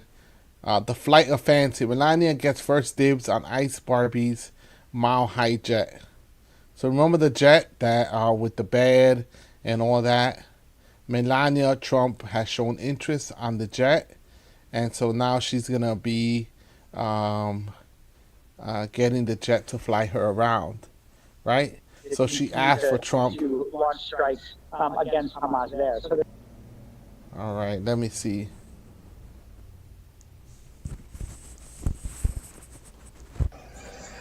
Hello. How you doing? I'm fine. How are you? I'm good. What do you think about this ceasefire? Well, I got really nervous at first when I saw his tweet, and then I thought, nah, he's not going to do it. And then I started, when I heard about the ceasefire, I thought, has Iran even said that yet? That there's a ceasefire? Yeah, there's a ceasefire now. Why, Trump said it? The same ceasefire that was offered by Pakistan. They say Pakistan offered a ceasefire, but it's the same ceasefire that Iran had proposed, a 10-point plan that Iran had proposed a month ago, according to Drop Site News. But Trump needed an outlet. He needed to get out of this. He wanted to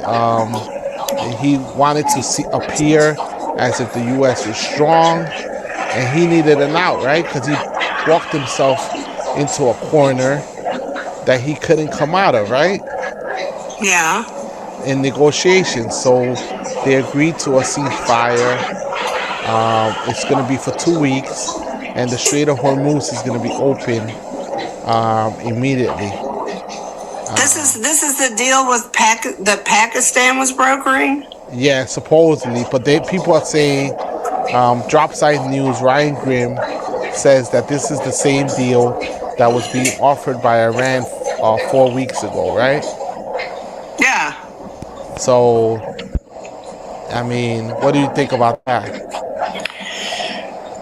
I don't know, but I was thinking, because so many people were talking about, and I don't get on here too much anymore, but so many people were like in fear of what was going to happen. I saw it, even my students were saying it, and I started thinking about it. And you're in deep MAGA country, right?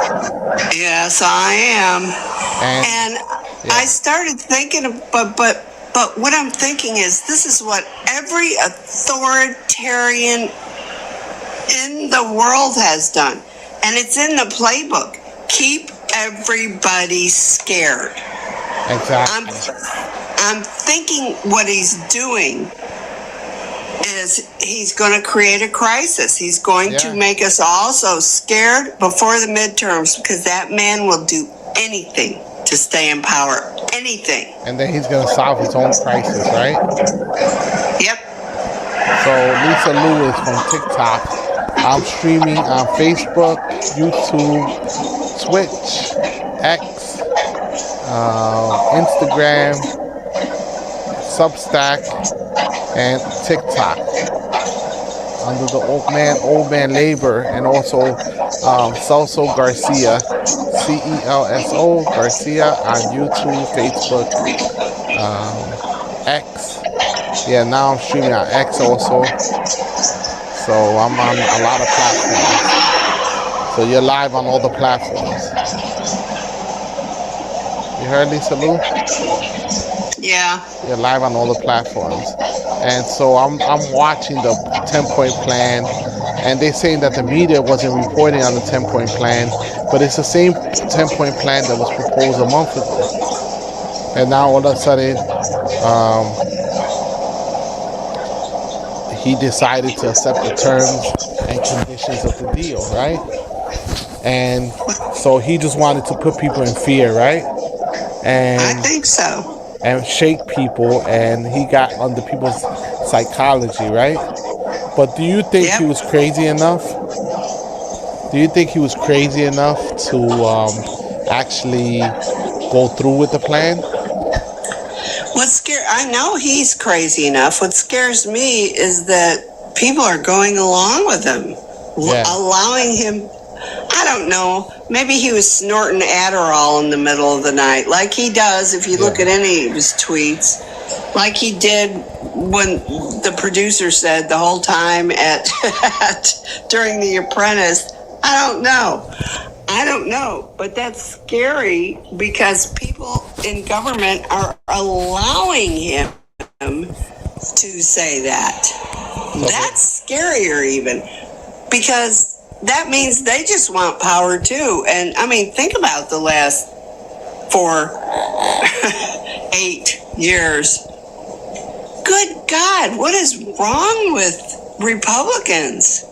It's unreal. But I would have to interject and say, what's wrong with Democrats that have been so silent and so quiet about all the things that Donald Trump has been doing?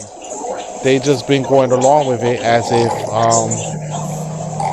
it's okay. Yeah, and you're right. The majority of them. Yeah. The majority. And you know why they're so silent? Because they're in the Epstein files.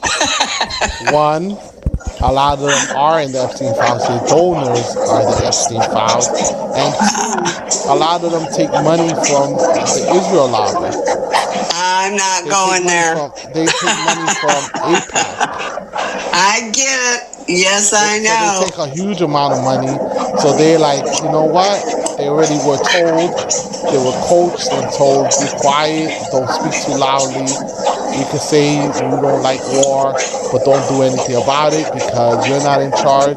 We're in charge, right? That's right. And I knew that a long time ago. So there's a lot of money involved. And so, wait a minute. Let me tell you something. About 12 years ago, I live, you know where I live. Yeah, in the middle of when I was signing a teacher contract here in this state, it said, if you say anything bad, and I went, holy shit, what is that? Wow. If you say anything bad against Israel, I went, I knew it right then and there. I knew it. Oh wow! So you gotta be careful. You can really, really get in trouble talking about that. Exactly, but in the end of the day, it's about money, right? Money is about politics, and money controls everything. And money controls the world. So once Trump started to cost the people with money, and he started to get people like Alex Jones, criticizing him. Marjorie Taylor Greene, Tucker Carlson.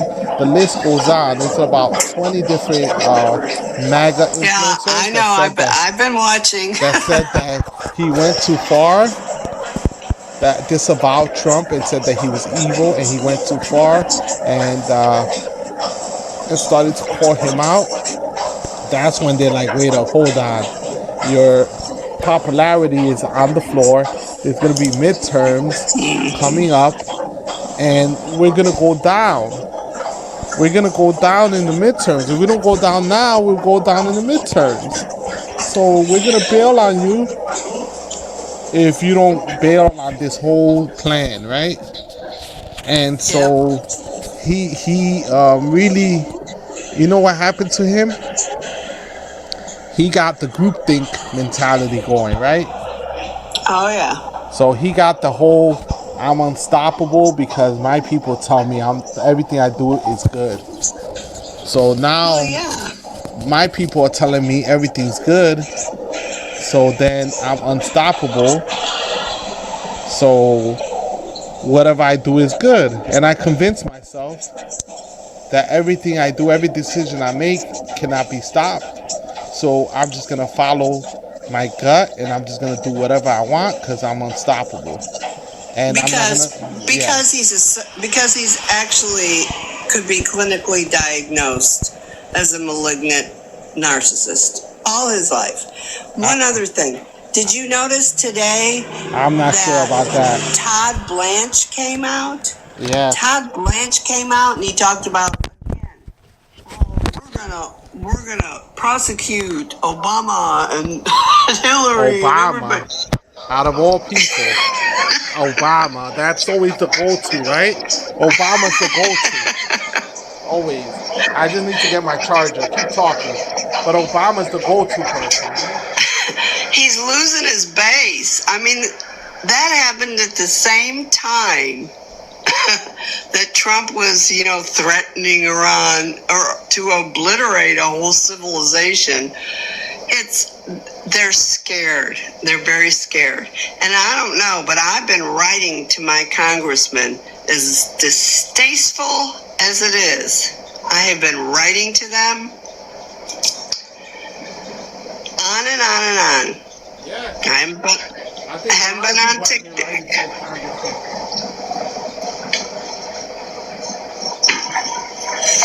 So it's about time. I think a lot of people have been writing to their Congress people. So that's what worries them. When people are writing to their Congress people, even in Republican counties and the Republican areas. Especially. Yeah, especially Republican areas where they're hearing from their constituents that what's happening is wrong. That's more worrying for them, right? Once they start hearing in their own neighborhoods that whatever they're doing is wrong, right?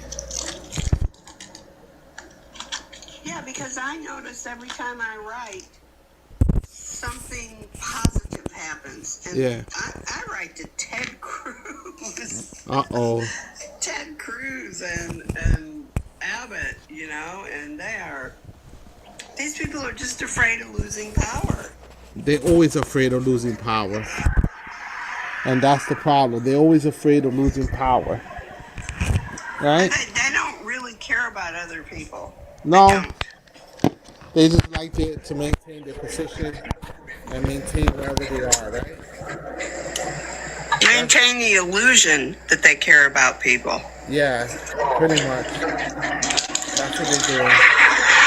So thanks for joining me. I know it's hard to be in deep in MAGA country, and that people right now are probably shooting fireworks and dancing in the streets, talk about, we told you, Donald Trump, we're going to win, and they drink the Kool-Aid, right? What I like is I said, it's Taco Tuesday again. Trump always chickens out, Yeah. And today is Tuesday. Yeah. Thank God. Maybe he ate some tacos and it felt heavy on him.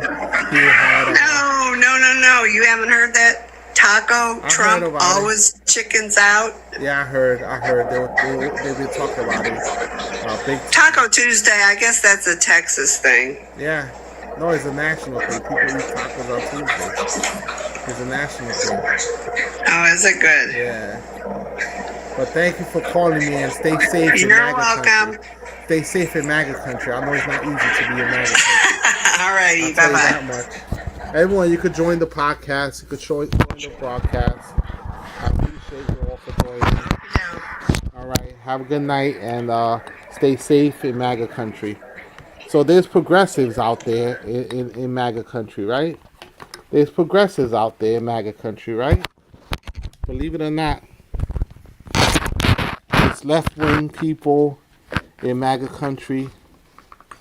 There are left-wing people in MAGA country. They just don't go around telling people that they're leftists.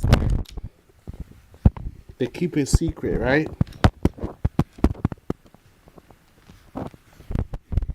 They keep their MAGA country status as a secret, right? That's all. They keep it secret.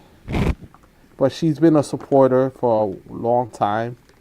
And she's been in MAGA country for a while. And she didn't understand why people support Trump so badly. Right? Why do people support Trump so badly? She didn't understand, and now she does understand why people support Trump to the level that they support Trump. Let's keep listening to this.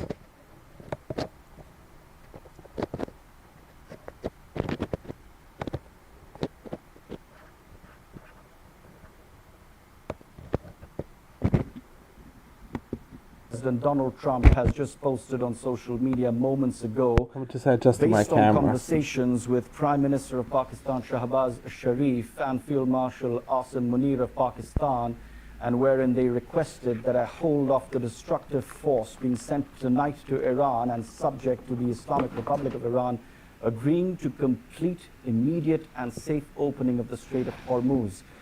I agree to suspend the bombing. I repeat, I agree to suspend the bombing and attack of Iran for a period of 2 weeks. This, he goes on to say, will be a double-sided ceasefire. The reason for doing so is that we have already met and exceeded all military objectives, says President Trump, and are very far along with a definitive agreement concerning long-term peace with Iran and peace in the Middle East. We received a 10-point proposal from Iran and believe it is a workable basis on which to negotiate. Almost all of the various points of past contention have been agreed to between the United States and Iran, but a 2-week period will allow the agreement to be finalized and consummated. On behalf of the United States of America, as President and also representing the countries of the Middle East, it is an honor to have this long-term problem close to resolution. Thank you for your attention to this matter, President Donald J. Trump, as he signs off most of his social posts. So that is the big development that we can confirm to you. He has agreed to suspend the bombing and attack of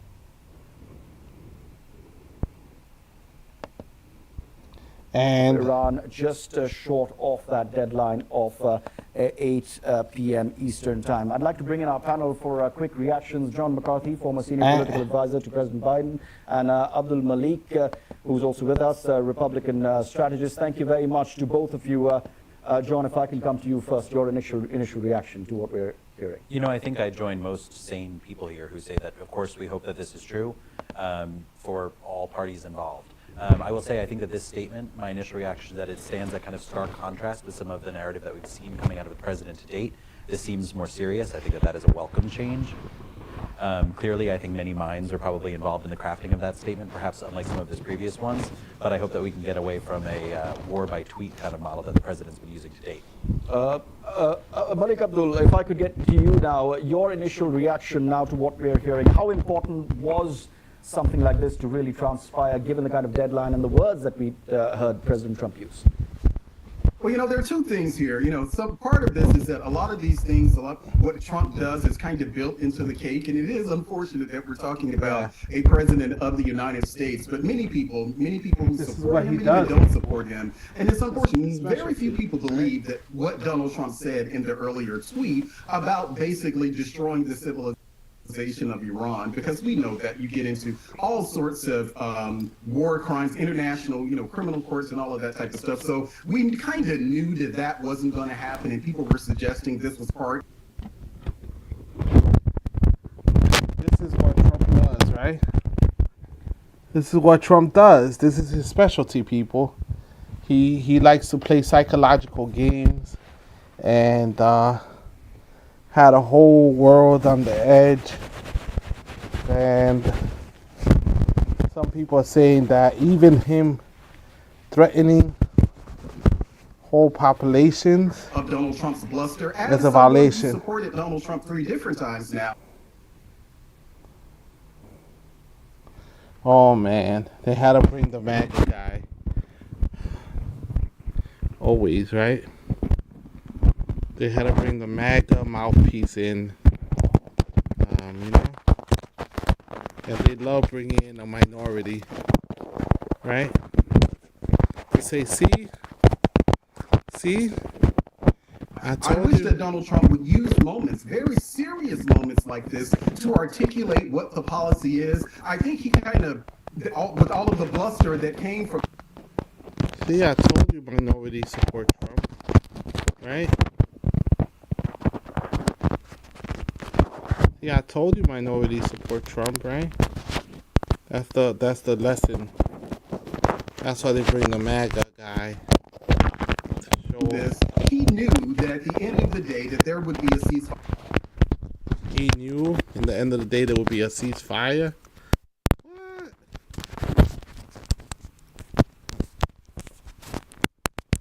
So Trump is the magician that knows everything.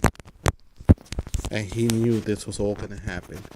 And it was going to play out the way he wanted it to play out. Proposal, and for many people, and I'm even hearing now with people sending me tweets now, is that we have yet again another ceasefire proposal, not the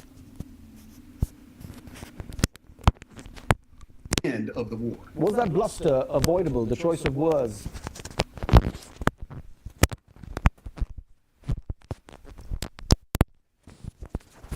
He's going to say it wasn't avoidable.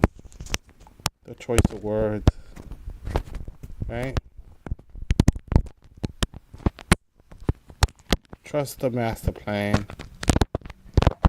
Trump is in charge. Trump is in control. You guys are just non-believers. And that's why things are not working out. Because you believe that you don't believe in Trump enough. And that's why things fall apart for you, right? You guys are non-believers, and he got a master plan. Believe in the master plan, people. That's the MAGA base, right? That's just the way they talk about it, right? That's the way they talk about Trump. But I think it was more the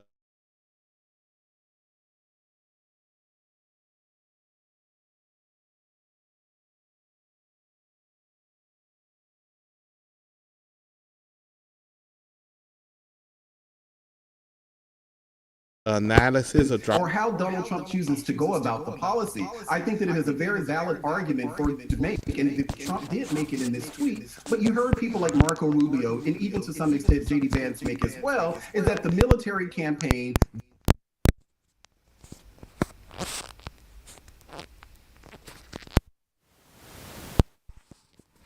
that actual campaign has been met. We've actually fulfilled that goal. The problem now is what comes next. And it seems as if that Donald Trump, at least at this point now, fortunately, is articulating what comes next. But the idea that we were going to destroy the Iranian civilization is not something even allies in the Republican Congress, senators in Congress that I spoke to, they don't even support that. All right, just hold on, but John, as well wouldn't as talk, Malik. but wouldn't speak publicly. Very briefly. I just want to get in a word from my colleague Daniel Bush, who's at the White House, our Washington correspondent. Daniel, just take it away. We've just read that post from Donald Trump. What more can you tell us? This is a remarkable turn of events and a decision by President Trump about an hour and a half, a little bit less, from his self-imposed deadline of 8 p.m. local time to back down yet again on a new threat to Iran, this time a much more elevated, escalated threat after Pakistan intervened here today to try and broker some sort of a ceasefire. So you read that Truth Social post.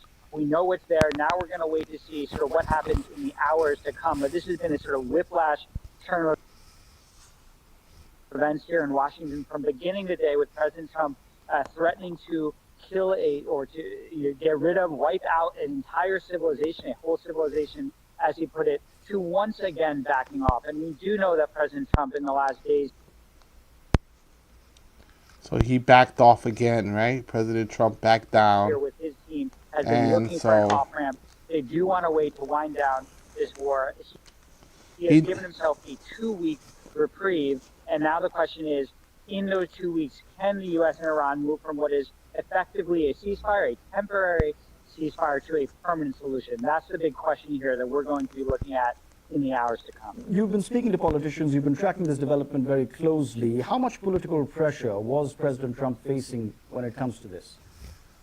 Well, in the weeks and days leading up to this, he still had the party with him. But that Truth Social post, I can tell you, over the course of the day, really sort of divided the party. Republicans started coming out, members of Congress publicly distancing themselves from the president, saying they didn't agree with that initial post, which law scholars, others said or argued amounted to potential war crimes, inciting genocide against an entire civilian population. So that was a clear break from the president within his own party. And over the course of the day, pressure was mounting on him from Republicans after he made those comments, that post on social media, to immediately, if not back down from those words, then at least to take whatever off-ramp was provided for him. So over the course of the day, those events moved swiftly, and he was already had backed himself into a corner with these specific threats on Iran and clearly needed to find a way out, and that's what happened.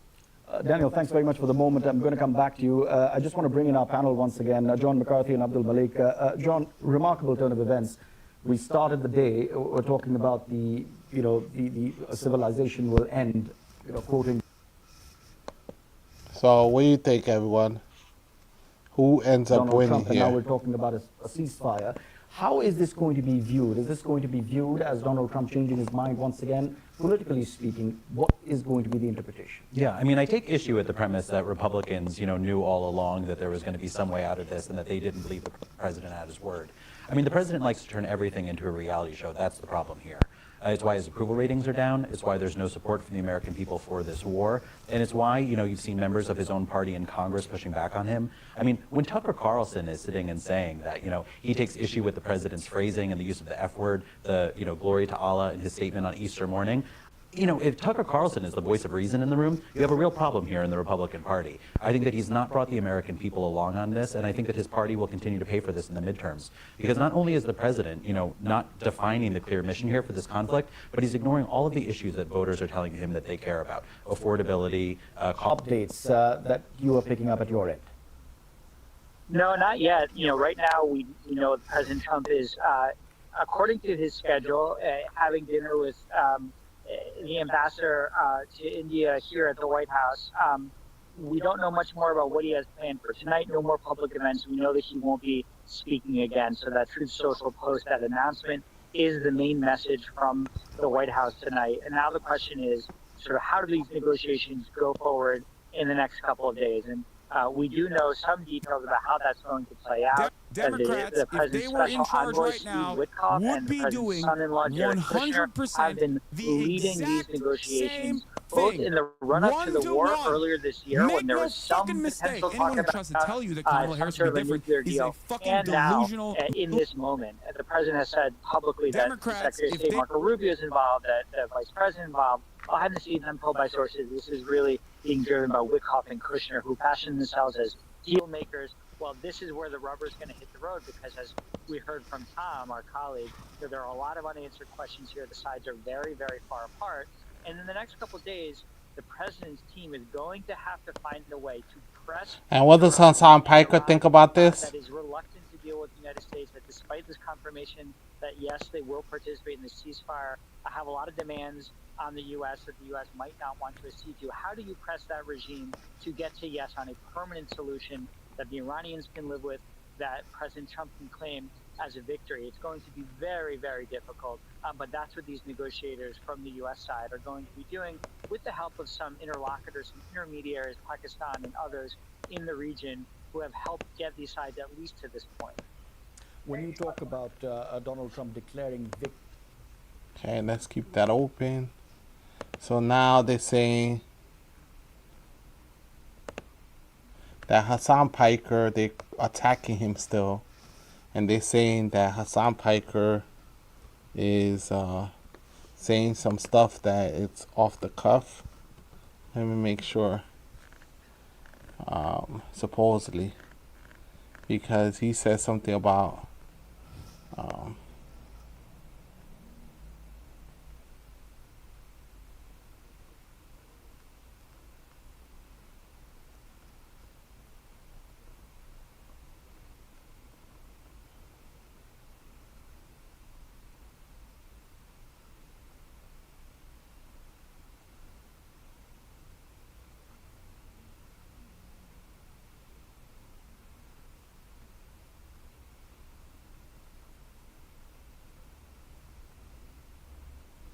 so let's keep listening.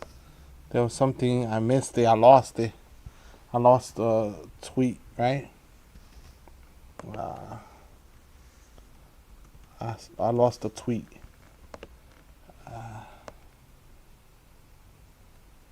Okay, there you go. I found it again. This is what's trending on X, right?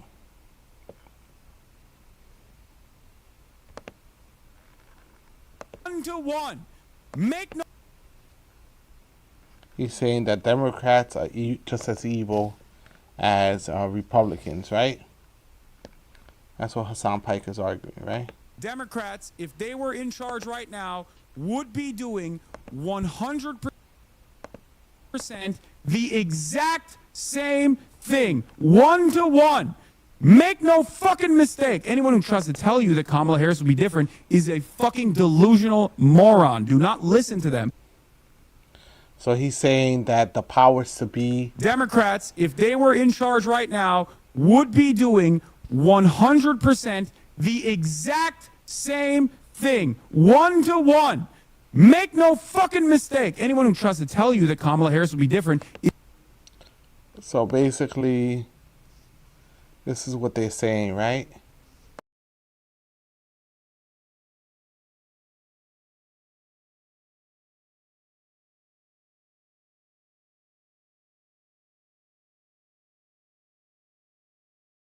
Right?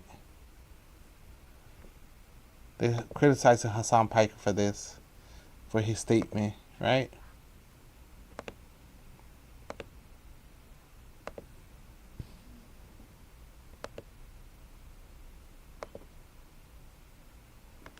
So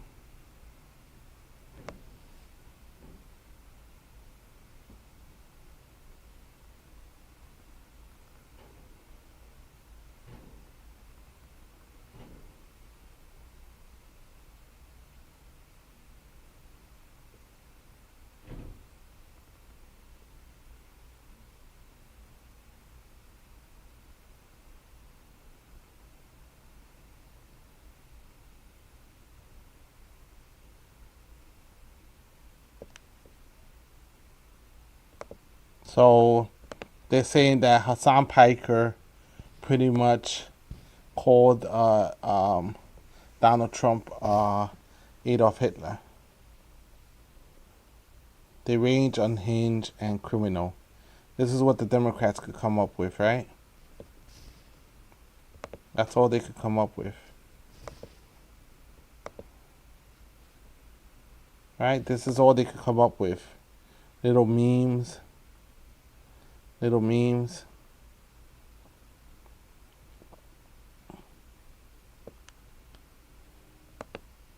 So this is what they're reposting, the Democrats. This is all they're doing, is reposting stuff, right? And so this is the timeline. According to Democrats, this is the timeline. All right. This is the timeline.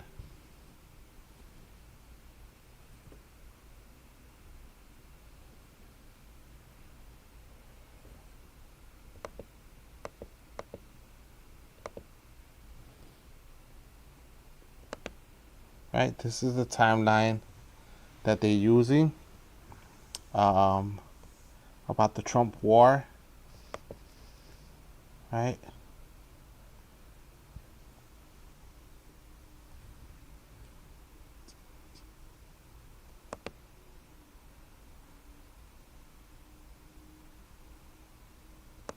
Okay, give me 1 second. X.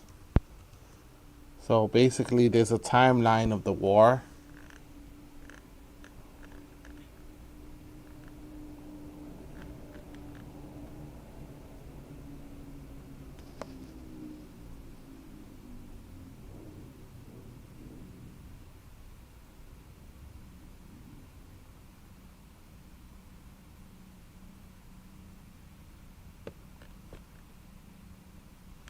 So this is what we're all kind As a of. human being and as an American citizen.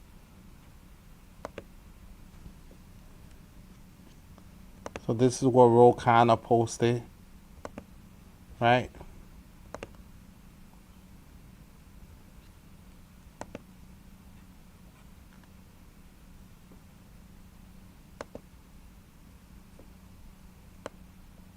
He said thank you to all the progressives, the anti-war movement, the fighting. As a human being and as an American citizen, I am relieved that Donald Trump has accepted a ceasefire and withdrawn his threat to destroy Iranian civilization.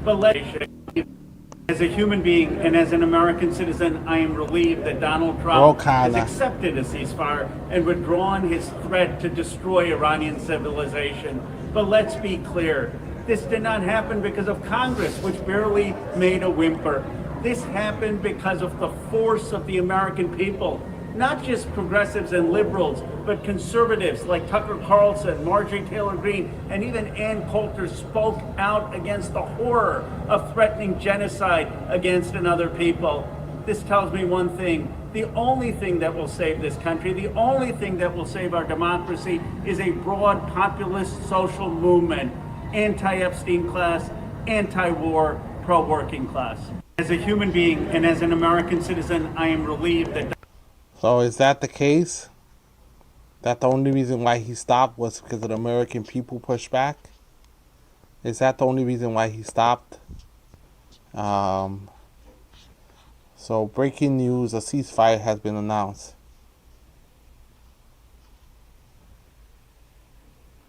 Right?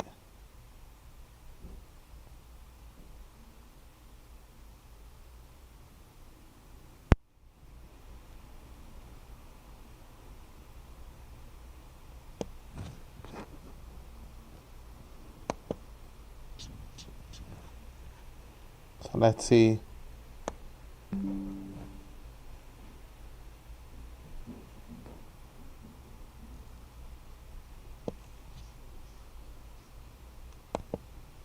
So this is what Mehdi Hassan has said. Let's see what Mehdi Hassan has said, right? The other Hassan.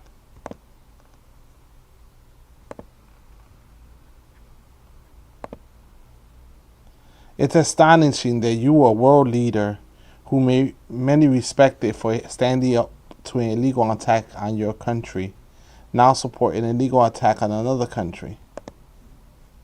Right?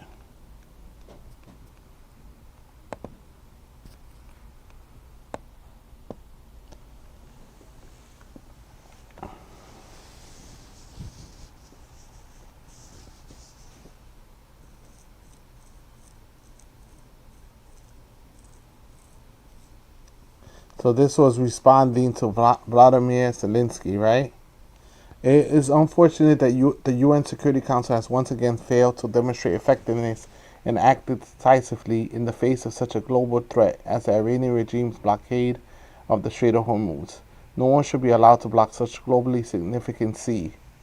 It is astonishing that you, a world leader who may be many respected for standing up to the illegal attack at your country, now support an illegal attack at another country.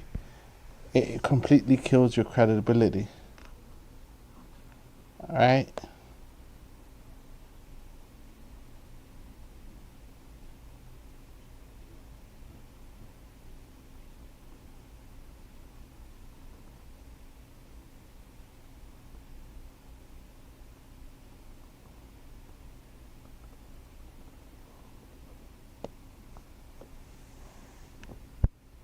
Okay, so that's that. So let's keep seeing what's happening in the news. Thank you for joining me. Hit the like button, hit the share button. Thank you for joining me, right?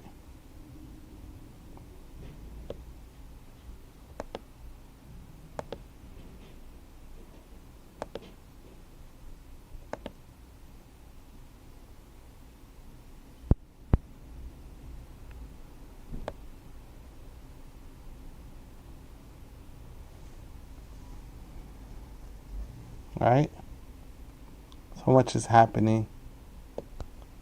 So much is happening in the world. Right?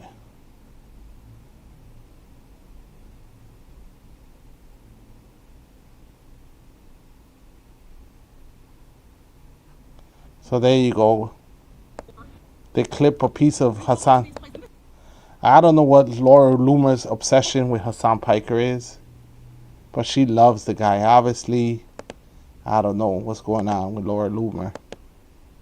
She loves Hassan Piker, so she clipped a little piece of what he said, right?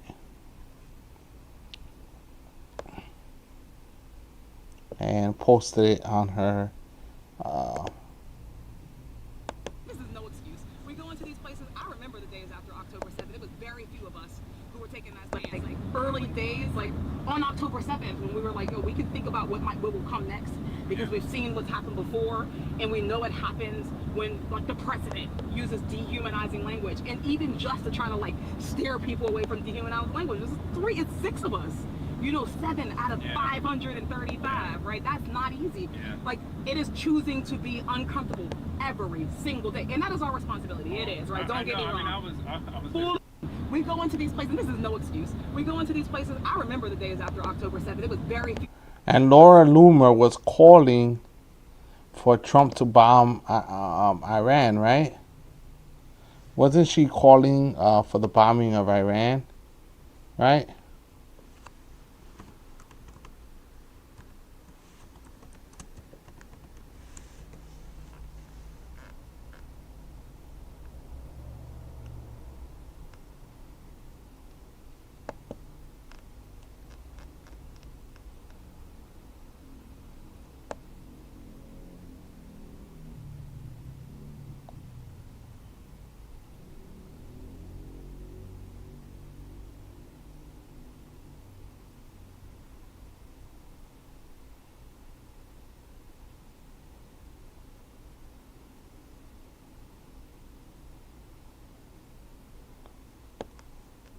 So to ensure, so Laura Loomer says this is shameful. Joe Kent, that worked for Trump. How about we restrain the Islamic terrorists? The ones who blew your wife up? How come you sin for the people who killed your wife in the name of Islam? Traitor to your country and a traitor to your wife. Shameful. So this is Joe Kent speaking about supply and commerce back online. Great news this evening that there's been a 2-week ceasefire agreed upon tentatively between us and the Iranians. It's unconfirmed yet if the Iranians have accepted this. Yeah, they accepted it. They accepted it. It's absolutely essential that we ensure that the Israelis do not sabotage this 2-week ceasefire or eventually the lasting peace that we're trying to achieve with the Iranians. We're on the cusp of being able to have the Strait of Hormuz reopened to hopefully start to get the world energy supply and commerce back online.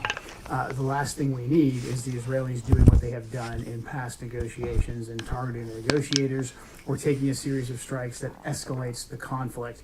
In order to ensure that we can restrain the Israelis, we actually have to start removing features of the military support that we give to them. We have to take away enough from them that they simply cannot go on the offense, that they're using all their military capabilities that we provide for them and that they have organically for the defense of their country and not for offensive operations inside of Iran. It's absolutely critical that we take this step and don't just take Israel's word for it, that they agree to this ceasefire simply because they have a very bad track record of adhering to these deals.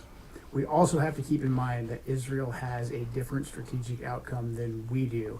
Us working towards any kind of a deal with the Iranian government works against the Israeli strategic objectives of toppling this government completely and totally. We have to recognize that in order to properly address Israel, because Israel could spoil any peace that President Trump is working to achieve. So we have to keep that in mind. It's very good news we took this ceasefire. We have to understand that there is no military solution to the conflict right now. Basically, every action militarily that we've taken has only strengthened the regime, and it's done a lot to destabilize the entire region and to take away the security and safety of the free commerce of all of the energy and oil and natural gas that flows out of the region through the Strait of Hormuz. So we have to keep our main objective in mind. It's getting that lasting peace, and we will be the more powerful nation for providing that lasting peace and stability. We will not gain a more powerful position by continuing to escalate the conflict or continuing to strike Iran. In order for us to achieve this goal that we have of bringing about a lasting peace, keeping the Strait of Hormuz open, we have to restrain the Israelis. We have to keep that in mind. So I continue to pray for peace, pray for President Trump, pray for him to have clarity, pray for successful peace negotiations, pray for our men and women downrange in harm's way. Thank you. God bless. And so the drama starts, right? The same Joe Kent that Trump accused of accused of leaking, and so Loomer is attacking him, even though he's a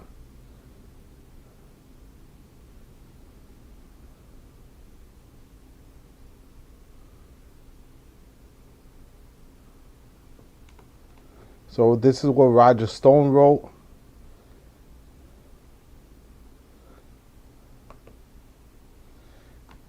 Roger Stone wrote that Laura Loomer try to get Trump to go into World War III, right? So he's saying that she tried to get him to go into World War III. She was trying hard, pushing Trump to try to get him to do World War III. She got excited. She tweeted all types of stuff, and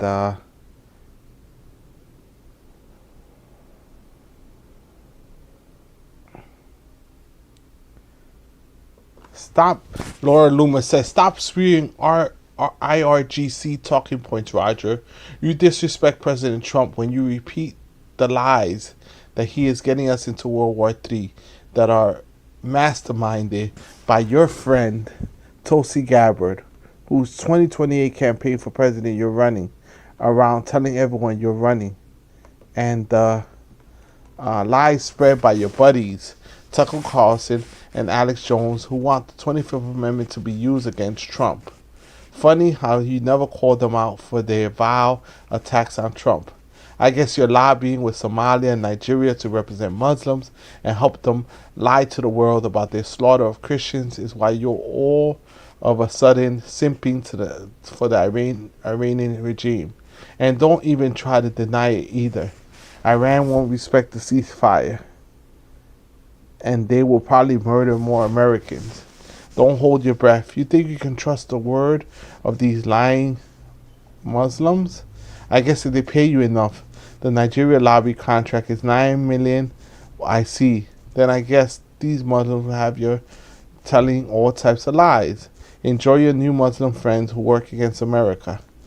Won't be long before they murder more Americans. This is the only thing Muslims know anything about. Death and destruction. You're on the wrong side of history. Wait up. But doesn't Jared Kushner have a $2 billion contract with Saudi Arabia? Doesn't Ivanka Trump made deals? Hasn't Donald Trump made huge deals with the Middle Eastern countries? So what is Laura Loomer talking about? What is she talking about? Right? What is she talking about? Like, somebody fact check this woman. Right? This is what she was saying earlier. Hopefully, the Iranian regime is obliterated.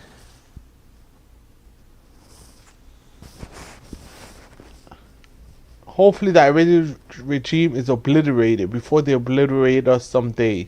I personally prefer bombing and killing terrorists instead of negotiating with them. I doubt Iran will respect the terms of any deal. So she's really upset. She's really angry.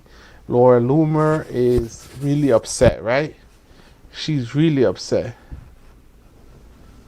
Right? She's really upset about it, right? We play two clips, and you and I can bat it around. First one is he actually says that no one knows why Pam Bondi was fired. Let's play the clip. And tomorrow, and it's going to happen in the coming days. She lost her job though because she was not successful in that pursuit. You read the same exact communication from the president that I did. Pam Bondi is a trusted friend of President Trump's, will remain so. And no, nobody has any idea why the Attorney General is no longer the Attorney General and I'm the acting Attorney General, except for President Trump. Two questions. What? One, kind of house. Okay, let's before we go to the other one, Scott McFarlane on that comment. He may be auditioning for a job, but let's not get caught up in this idea of who's confirmable and who's not confirmable by this U.S. Senate, because we saw in Trump 1.0, he likes acting cabinet members, potentially because he can exact more leverage on them to do his bidding. And certainly, it's not the Department of Justice's job historically to do a president's bidding.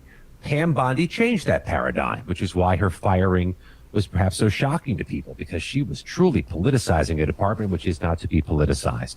As an acting attorney general, perhaps Trump has more ability to press on Todd Blanche. Maybe the next person in that role is going to be an acting too.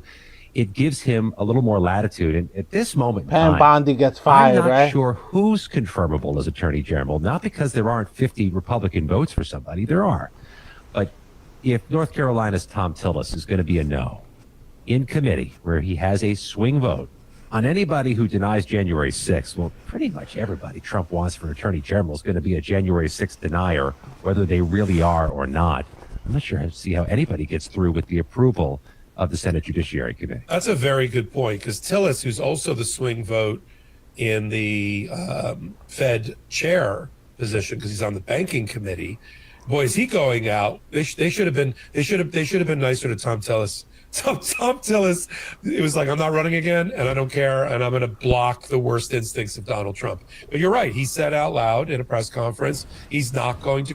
And he can make it get stuck in committee and not and block anybody. I like your thought process about acting interims give Donald Trump a lot of pressure. Look, there's no doubt in anybody's mind that Todd Blanche has wanted this job. He left Cadwalader law firm in New York. Took on one client, took Emil Bovee with him. And people, when he was interviewed by, it was either New Yorker magazine, and they said, well, why would you leave your white shoe job and your career? Give it all up for, says, are you kidding me? The opportunity? Hello. The chance to Hello, Miko. How you doing? And then ... become Attorney General. Everybody knew he wanted. I'm good. How you doing today? Oh, not bad. Just got home from work about an hour ago. And I know you're very happy, right, with what happened today? What happened? With Trump announcing a ceasefire? Was that official? Because I Yeah, thought they. that's official. When did that happen? That just happened about an hour ago. Oh, okay. So was that he announced it to like to the world? Okay. That Damn, I missed that. Where did he post that at, or was it on television? it's all over every news agency. You know, every news Okay. agency is reporting on it right now. You just have to. You just put it into your browser, and you're gonna see that every news agency just reported it. So some people are saying he backed down, that he was never gonna do it. That Yeah, I mean, there's gonna be hate for sure. I mean, what he was doing was bizarre and crazy. I think he brought it to that level, and Yeah, exactly. He escalated it to that level. So I kind of wonder then, like, would the counterpoint be that Iran was successful at what, backing him down? This was a deal that a lot of Ryan Grimm of Drop Site News reported that this was the same offer that Iran had offered a month ago, right? Which is a 10-point plan, which is opening the Strait of Hormuz immediately, and then they're gonna do a 2-week ceasefire while they negotiate longer-term peace agreements, right, with the partners in the area, right? Okay. So this includes Israel too. Israel has agreed to this ceasefire for 2 weeks, Okay. and so I think there was a lot of internal pressure from a lot of the supporters of Trump, even his MAGA base. Like, what are you doing? Like you're threatening people with nuclear weapons, and you're going, like, this is crazy, right? And Congress was pressuring him, people in his own party. They were getting phone calls from Congress people, and they're like, we can't protect you anymore. If you do this and you go through with this, we can't protect you anymore because this is just crazy. We're not going to be a part of this, right? The leaders in the generals were pretty much fired, reassigned, and a lot of the congressional people were telling them they could disobey unlawful orders. So Trump backed himself into a corner, and obviously he asked for $200 billion from Congress to fund the war, and obviously even the Republicans were saying no. They said they're not going to vote for more money for this war. So pretty much, is a lot. yeah, exactly. On top of the already $40 billion that we already spent on this war, so to spend another $200 billion on a war, and he also wants the defense budget to be almost doubled, 1.5% more. So his defense budget, he was asking for $1.5 trillion, which the defense budget was almost $1 trillion. So now he was asking for $1.5 trillion. So this was a inflection point for Republicans. Like, we can't back this. The midterms are coming up. War. Can I interrupt you real quick, Yeah, buddy? go ahead. So, before we get too deep into like the American politics part of it, your statement was that Iran had a 10-point negotiating plan. You've named 2 of them. Yeah. Although I don't know why Iran would open up. Part of that plan would be to open up the Strait of Hormuz, because technically that's not even their property. So let's not get deep down into these rabbit holes yet. But you brought up 2 things. What are the other 8? Because you said that. Because Trump agreed to that, right? I didn't agree to it. Trump agreed to it, right? Okay, whether somebody agreed to not, you said that there was 10 points to this plan. 10 points, which I haven't discussed. I haven't discussed the points, but those are the main 2 points. And there's a whole bunch of other points that they're still working on. This is just to give them time to come up with a greater negotiation, right? That doesn't sound like a very successful way to negotiate. Let me give you two things and then tell you that there's 10 things. Like that's Trump's strategy of just giving people limited information, right?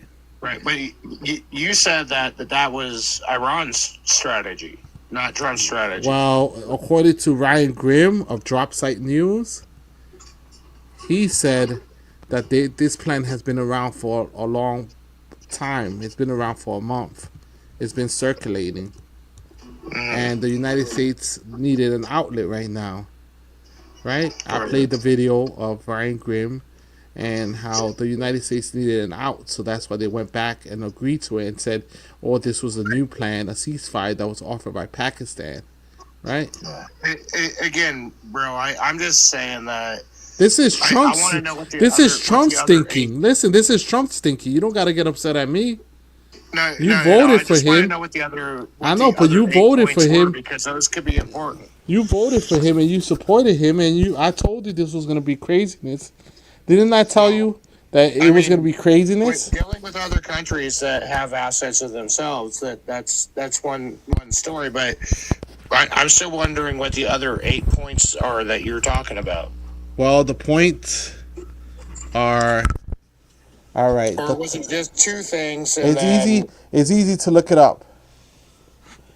All right. Ending the conflicts in the region. 10-point plan.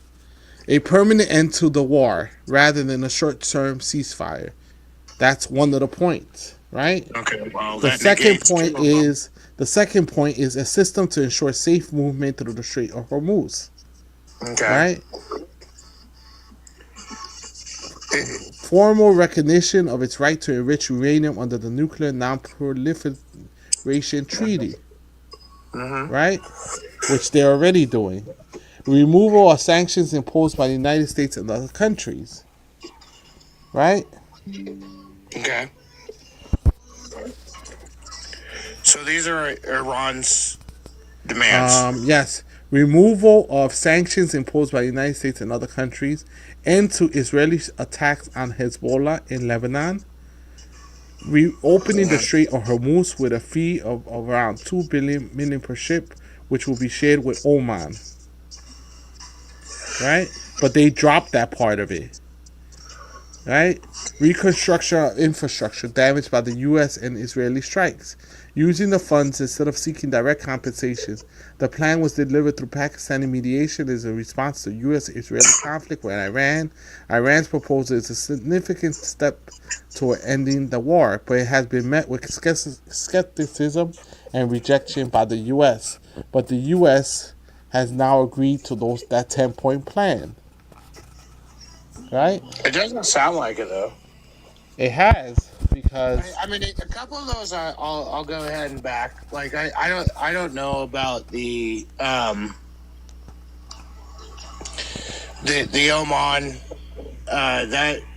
That's okay. Going to be a secondary issue.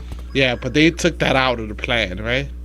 Yeah. Okay. The reopening. So all they they took out the charging a fee, right? They took that out, right?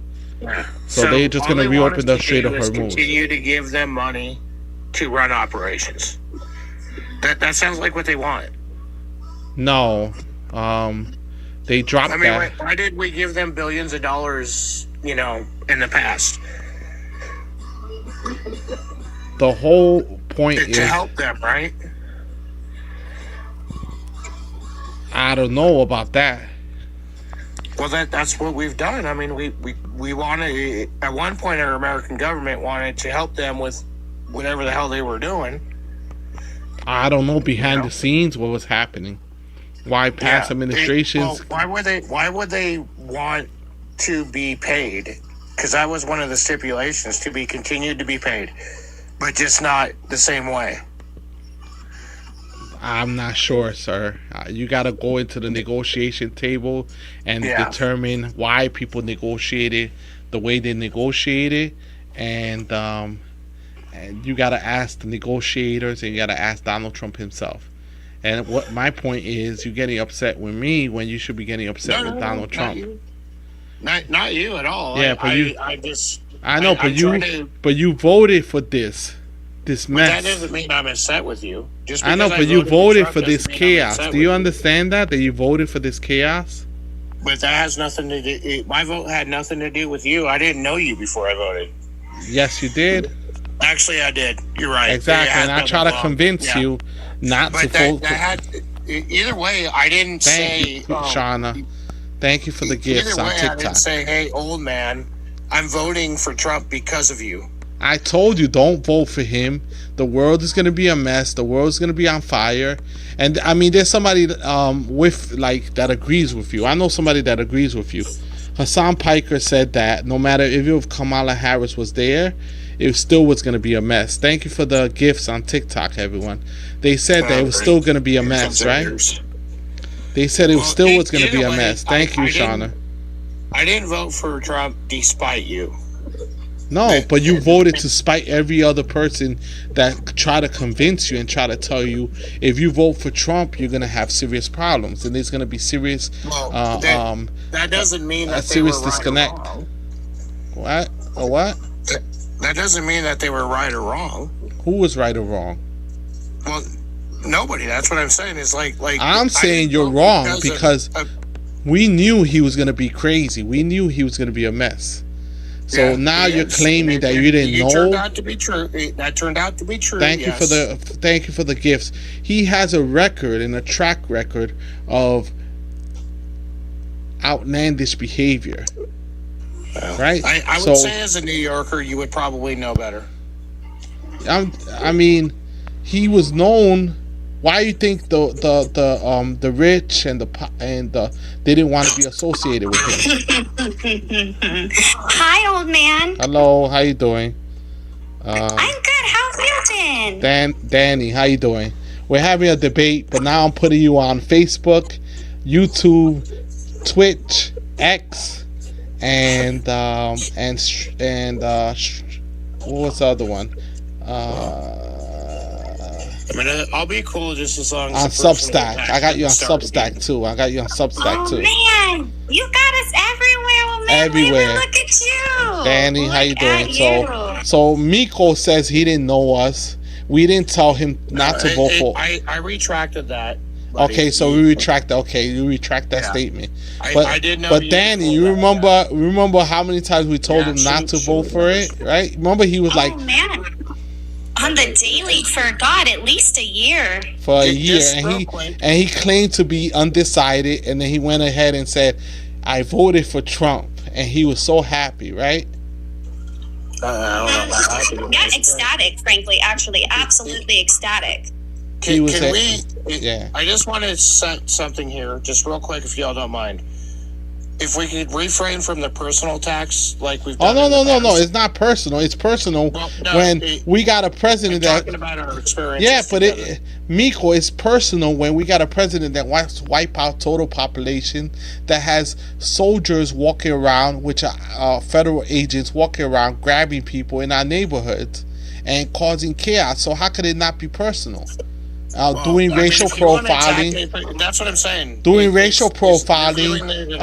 I know, but doing racial profiling, being aggressive to people like me that are that look a certain way, that are Latino, that have an accent, and I can't even walk in the streets, and I have to walk around with my documents in my pocket because I might get stopped and I might be sent to a different country, even though I was born in America. But I don't look at you as like a Latino with an accent. Yeah, but when you walk around when you have soldiers walking around our neighborhoods and agents walking around grabbing people, snatching people, you think they see what you see?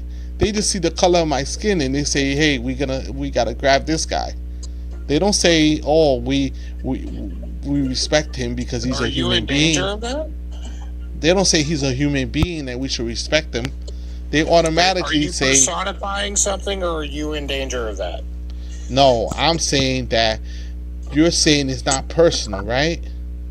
Why would it matter? Why would it matter if he was personally in danger of that, Marcus? When we have actively seen continuously, do not interrupt me. Do not interrupt me. I've stayed on mute this entire time. Do not be rude, right? There are thousands upon thousands of individuals in this country that are being falsely taken by ICE simply because of the color of their skin or the accent in their tone. It's outlandish, frankly, that you would expect somebody to have a deeply personal issue with this for them to see it as an active problem. And when are you just benefiting so you don't care? And when you threaten to nuke a whole continent, a whole country that's so close to so many countries, like full of brown people, it's like, I mean, that's. How should people feel about that? I don't recall anybody saying the N-word. What are you talking about? I don't think I recall Trump saying nuking anybody. Well, everyone perceived it when you say you're gonna wipe out a whole population. You How can take else? things out of context if you want. You can't. Where do you get this Out of decoder ring? context. He literally said he's going to annihilate an entire civilization. Like, I know that you're not the brightest of individuals, but I would hope you'd be able to notice the context clues in that. He doesn't have to. Use a nuke. I know he does. How is he gonna wipe out a whole civilization of 90 million people with mountains and terrain? Well, I don't know. I couldn't imagine. As Shauna says, is he going there to play patty cake? He's not. You understand? He's not. Yeah, but the thing is you used a word that he never used, and I know, but you know what I define you as? Ultra MAGA. You know why? Okay. Because you're more MAGA than Alex Jones. You're more MAGA than Tucker Carlson. These are people that got him elected and said they would never back out on him, and they backed down on him and said whatever he's saying is crazy. And don't support this. We don't support whatever he's saying. We refuse to support the words he's saying because it's crazy, it's bizarre. We're not gonna support this, and they back down. But yet you still support him. So Alex Jones backed down. He said it was crazy. Well, he said Donald Trump shouldn't be talking like that. He's got a whole different he reason said Donald Trump had 10 good years, and now he just straight back crazy and said that the Congress should use the 25th Amendment on him. You I think Alex Jones is probably pandering, but Old man, I gotta drop down. All right. I gotta drop down for a minute, old man. I just wanted to come up and say hi to you. It was so good to see you live again. I love that your stream's doing amazing. And I just wanted to let Marcus know that I didn't forget that he called me a WHORE and a bunch of other terrible things. So if he wants to talk about personal attacks, we can talk about the fact that he has a Confederate flag and he's a racist. See you later. Wow. Is that true, Marcus? Defend yourself. I don't have a Confederate flag. She said you had a Confederate flag. She in your picture. Mistaken, I don't have one. She's saying one of your pictures, she went into your profile, and in one of your pictures you had a Confederate flag. See, that's true, and that's accurate. But I don't have one. I know, but she said one of your pictures you had one. She didn't say that, though. Yeah, but did you take it down since then? I don't know. It might still be up there.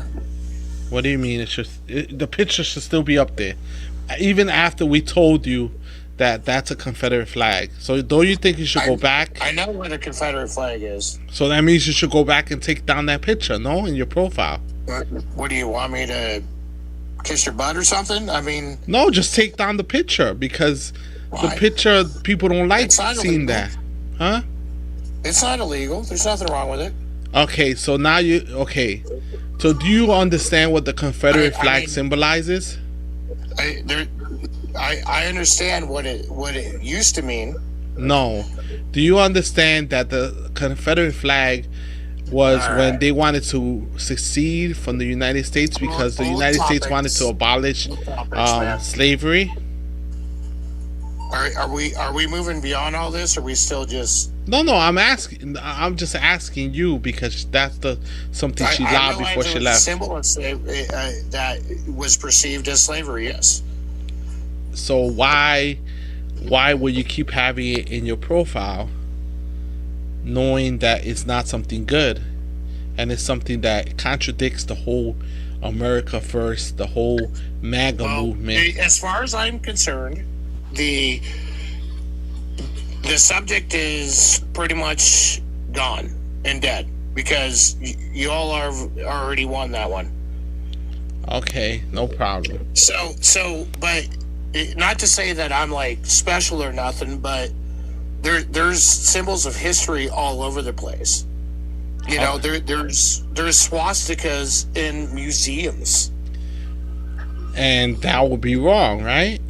No, it's just part of history, and if people don't ever see it, then they'll never ask what the fuck that was, and therefore you will never be educated again on it. So you're okay with displaying all these hate messages? If it was done with the intent of satire, yes. And if it was done with the intent of preserving history so everybody could learn from it, yes. But that's not the intent. That's not the intent. The intent is. Who are you to tell me what my intent is?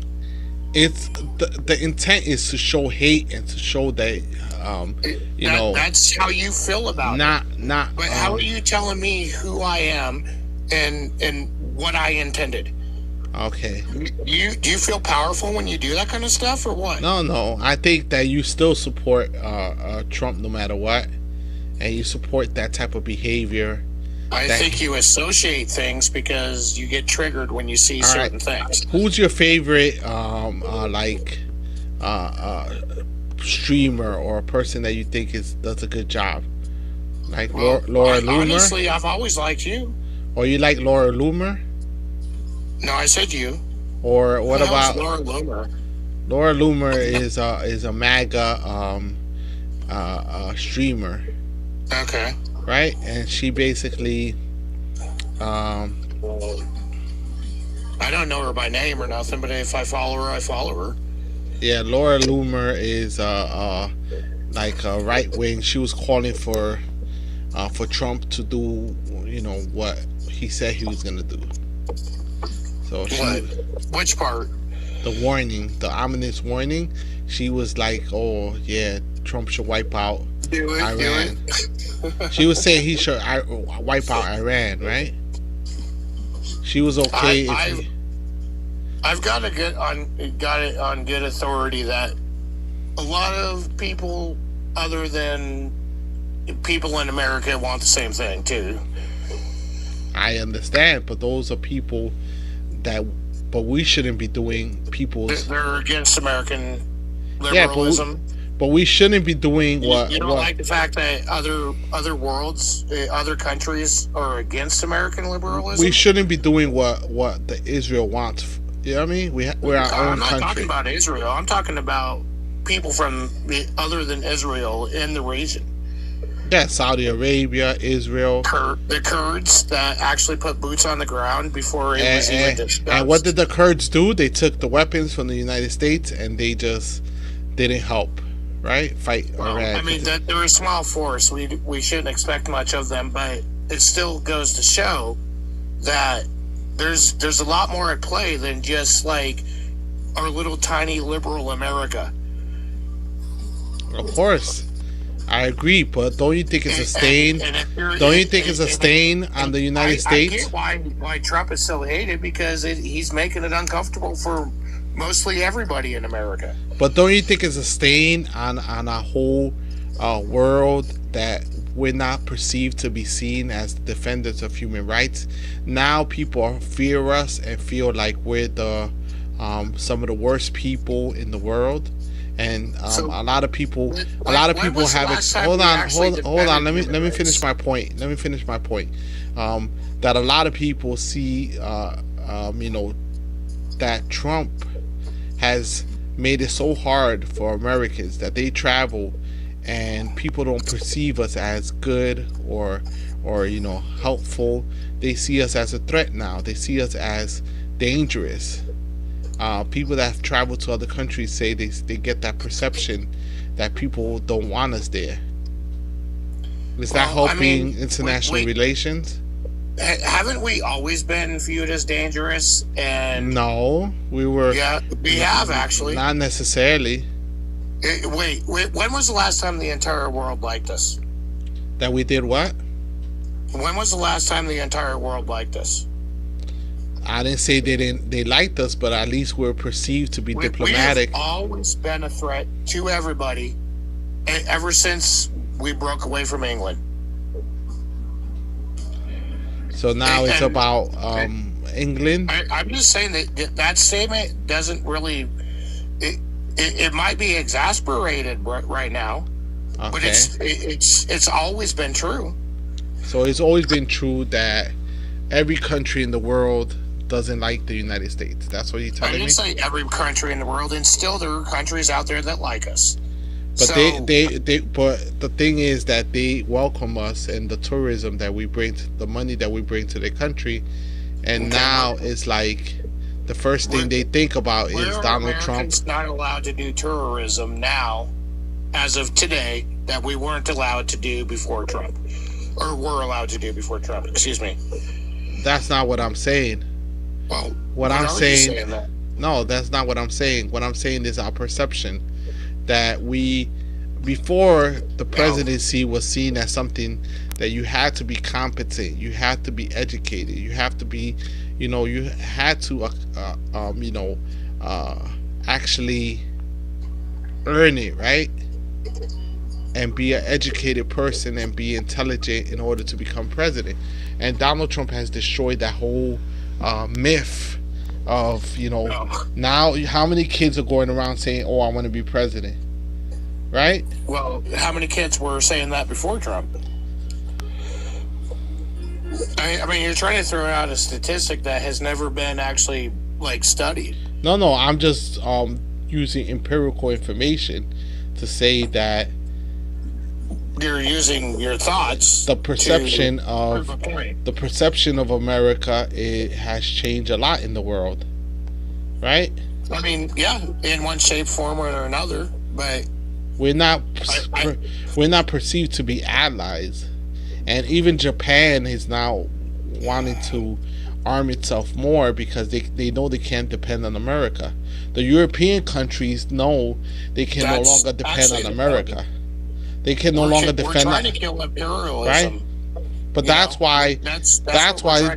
Listen, that's why none of the European countries wanted to get involved in this conflict, because they said if we get involved in this conflict, and then America backs out, we're stuck holding the bag, and we're stuck putting our citizens in jeopardy, and putting our own future in jeopardy, right? They really need to start making better choices then, don't they? So you think that NATO should have joined in on the war? NATO is not like an individual overseeing, encompassing, we're in charge of everybody organization. Yeah, but Trump was really burnt. He was burnt. He felt upset. He made a lot of speeches. So when you say NATO needs to join the war, that doesn't mean that everybody needs to do it. But he did an X, right? He did a lot of stuff on X, and he said on X he was burned that NATO wasn't getting involved in the war, that Europe wasn't getting involved. He was upset that Spain didn't allow planes to refuel and to land in bases that they had, that Italy was not allowing their airspace to be used or their ports to be used. That really burned Trump. He thought that when he did this, all the European allies would jump in, but that's not how it works, right? Yeah, why do you think it burned him? Because why do you think he was upset by that? He was upset because he was writing X on it all the time about NATO and how NATO we always help them, and then now he needs them and they don't help us. That it was just a test, right? Yeah. Because NATO is just a self-defense system, right? It's just a way for countries to defend themselves from aggression. NATO is not an offensive. No, but it's not supposed to be like individual, right? Yeah. It's about an existential threat that could potentially happen, right? Yeah, but the thing is that they were burned when Iraq, right? When they said there were nuclear weapons and Iraq was dangerous. That was, and dude, that was somebody else's fault. That was not. So they said that had nothing to do with it. That was like, American conservative revolution. But it's part of like that. But that's it's what part we're of having right now is conservative revolution, and you know that. But it's part of America getting involved in wars, and ever since then we can't be trusted, and our word can't be trusted. So countries were very hesitant to get They involved. didn't trust us before then. They jumped in. They jumped in. Any of our adversaries. I'm sorry. Oh man, go ahead. I keep talking. Go ahead. No, it's okay. But they jumped in during, Iraq.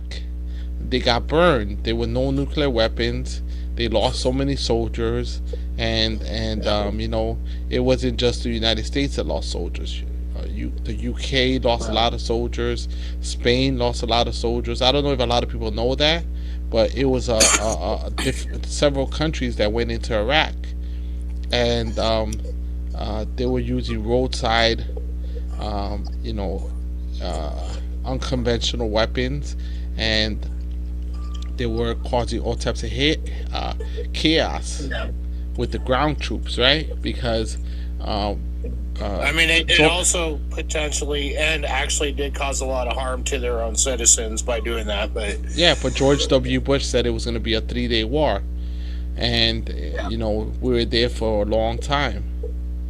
The same thing with Afghanistan. It was going to be something quick. We're going to go in and we're going to come out, and it was just going to be over. And it lasted many years, right? It lasted many years. Okay.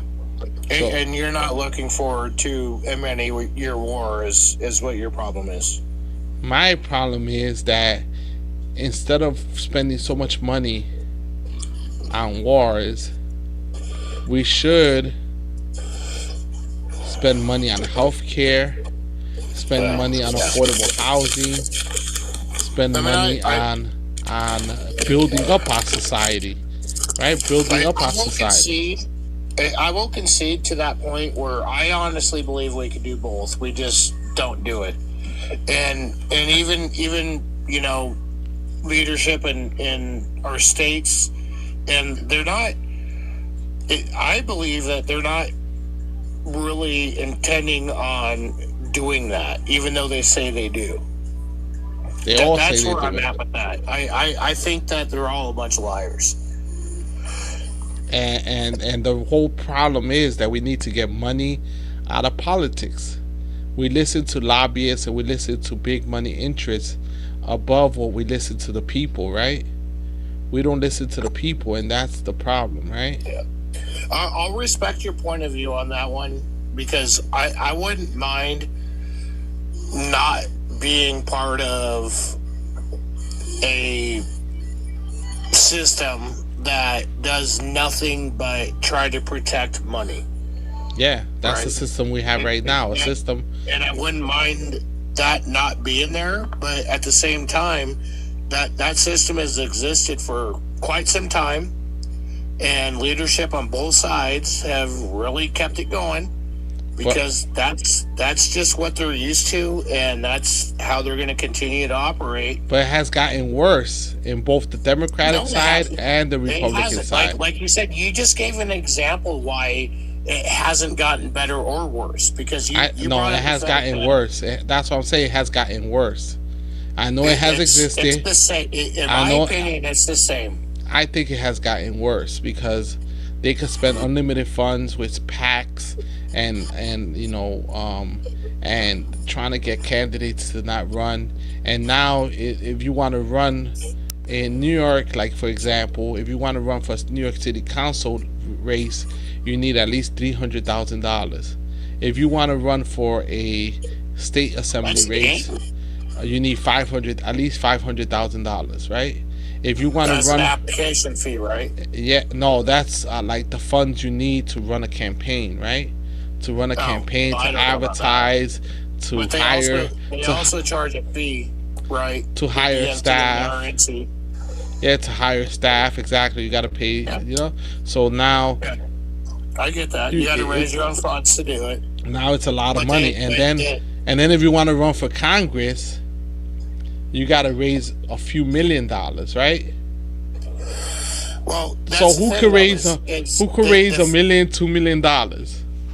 You have to pay a fee just to do it, right? And you have to pay it to the political party that you're trying to run under. Yeah. That's part of your contract when you do that. Everybody has to sign a contract in government. And I understand, but that's the problem. That why do we have to do it that way? I don't like that. Like you say, we're regular people. We're regular people. Take the money out of politics from the start, not just like, oh, I'm accepting money from a lobbyist. Take the money out from the start and get rid of the fee just to run.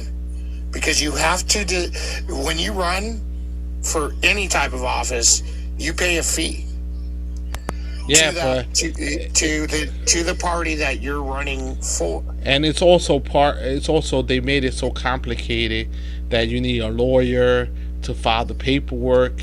You need a political strategist. You need a social media person to do your social media. You need you need to spend a lot of money to be able to run a campaign instead of just running an old school, boots on the ground campaign, which is hard to do, but you're always gonna get outflanked by the big money. Yeah, grassroots campaigns are very difficult to do. Yeah, Zoran Mandani did it, but AOC does it. AOC does it. I would love to see a ticket with AOC, and I know you see my picture, but I really do think that the Republicans, I don't know, we better not get another religious extremist running. That's that's to me a big problem. Well, they're trying to get either JD Vance or they're saying in 2020 it might be JD Vance or it might be Marco Rubio. Yeah, I think Mike Johnson would be a very good choice for the Republican. I would vote for Mike Johnson, not because of I think that he's going to continue like Trump's work or anything else like that. On the Democratic side, I don't know. I don't think anybody. There's not a front runner yet, in my opinion, but I would vote for AOC. AOC? You think AOC is a good contender for this? Like, you think AOC would be good? I think that based off of like the things she said over the last 5 or 6 years, I think she would probably normalize a lot of things politically. And you know what she said? That she wanted Congress to invoke the 25th Amendment on Donald Trump today. Well, I mean, whether or not that's even going to be possible, that I don't think. See, that's the thing, though, is I think when politicians try to invoke amendments and the Constitution in order to to do a political warfare against each other, that's where I lose interest a lot. I know, but she's been speaking a lot of good things, right? I read her tweet earlier. Depending on who she was running against, just first of all, Mike Johnson is my choice if that happens. And he has zero popularity. And they're saying on the Republican side that Tucker Carlson is going to run too. Tucker Carlson, really? Yep. People are interesting. I don't know why he would. Okay, so this is the statement. This is the statement that AOC just released. Okay, let me share it. She just released an updated statement, and let me read it to you. Okay, let me read it to you. Let me read it to everyone. AOC just released a new statement. Okay, let me put it on the screen. Okay, so this statement changes nothing. The president has threatened a genocide against the Iranian people and is continuing to leverage that threat. He has launched a massive war of enormous risk and of catastrophic consequence without reason, rationale, nor congressional authorization, which is a clear violation of the Constitution as any. Each day this goes on, the risk and criminality of these actions escalate for our nation and the world. Moreover, this administration's self-enrichment, insider trading, and pure corruption of this chaos, from cryptocurrencies to predictive trading markets to bribe settlement, has placed the Trump administration's pursuit of personal wealth squarely against the well-being of our nation and its people. All of these incidents and plenty more have clearly driven our country past the threshold for impeachment or invocation of the 25th Amendment. We cannot risk the world nor the well-being of our nation any longer. None of these considerations should be partisan, but shared in good faith by Americans of all backgrounds who care for the safety and stability of the United States. Whether by his cabinet or Congress, the president must be removed from office. We are playing with the brink. And now Russia is now threatening Ukraine with nuclear weapons.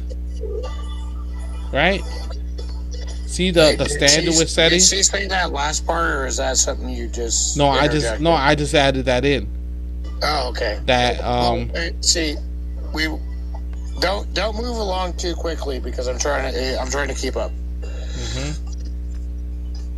Yeah, so she basically is saying that she's gonna pursue Donald Trump be removed by the 25th Amendment.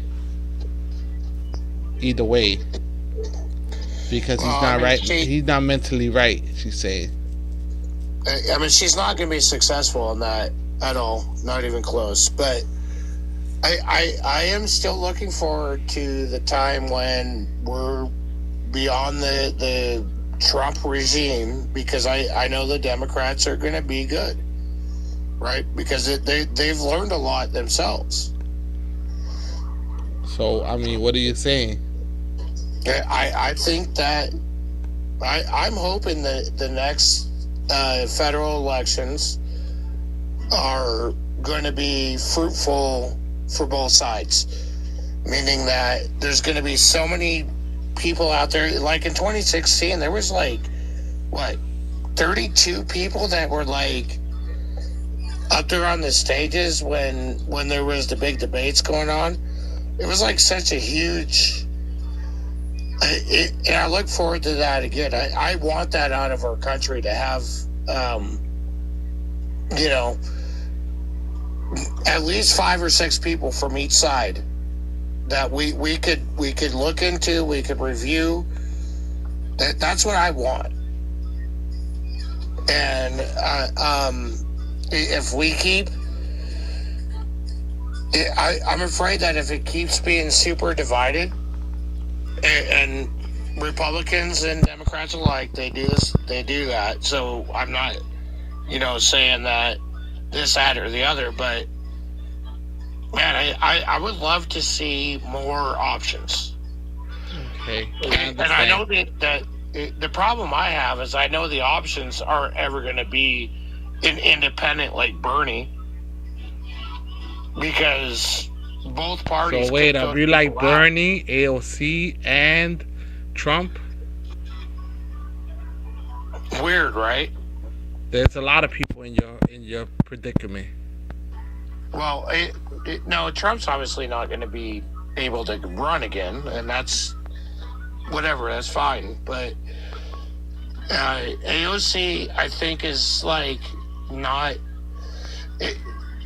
I think what Bernie has been pushing for his entire career, and that's fine, to create more socialist programs, but there's not a replacement for Bernie, right? Because Bernie is probably super pissed that the DNC did what they did to him.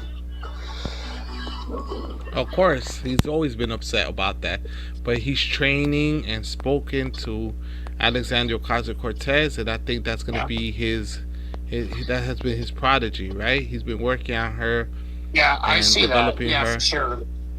I just worry how much she's going to be like extreme, right? And even a lot of the liberals I talk to, in my daily life, Also, say the truth.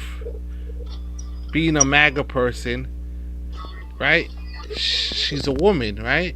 And a lot of people have said that a woman can't win, but I don't know if that's the case. I think a why confident would person. you don't put that on me? I never said that, and I never have. And That's I what I've never been will. hearing from the MAGA crowd. Well, I'm obviously then not that mega, because I would never say that. Don't try to don't. You know what? That was an undermined like. Those are Dude, the don't those are the do that accusations. to me. Those are the accusations that are flying because Donald Trump fired Well, Pam Bondi. okay. Well then. He that fired to me, he fired Pam Bondi. He fired what's Christy that have to do Nome. with women? But he's Pam still Bondi keeping probably but he's fucked still up. keeping Cash Patel. He's still keeping Hegseth. He's still keeping other people that have done more. RFK And you think Jr. that's because she was a woman? That's what people are accusing Donald Trump and the MAGA movement of being Wow, misogynist. I didn't know the liberals were saying that. They're saying that it was a misogynist move. That was misogyny Wow. They get rid of this woman because she's a woman? and Marjorie Taylor Greene and not Marjorie Taylor because she Greene fucked up? Marjorie Taylor Greene also said the same thing. That's why Trump wouldn't back her to run for Senate. Remember, she wanted to run for a higher position, and Donald Trump wouldn't back her. So he got upset. She got upset, and ever since then she's been on a rampage. And she was one of the other He does people. control the Republican Party, so. Yeah, but he had. So she. I don't know if that has anything to do with them being women. I think that's a subreddit you probably saw. I mean, that's what I saw lately from watching all these political commentaries, Twitter accounts, and all these people. Bro, don't That's what they were give talking about. into that because that's damaging. So you're to saying yourself. so you're saying that she has an equal chance to AOC has an equal playing field. There is no glass ceiling. She's able to break, right? Because we haven't had a female president, right?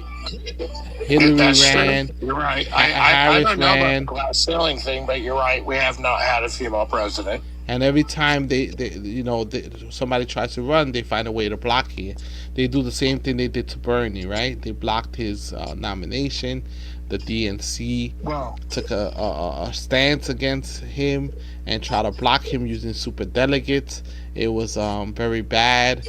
And then he tried to sue. He tried to take him to court. He took him all the way to the U.S. Supreme Court. And then the U.S. Supreme Court said that the DNC was a private entity, so he couldn't challenge who they picked, right? Who they pick internally, right? Really? He's saying that they didn't follow the procedure and the rules set out by the DNC, and they could change the rules. So that sounds like a Democrat problem to me.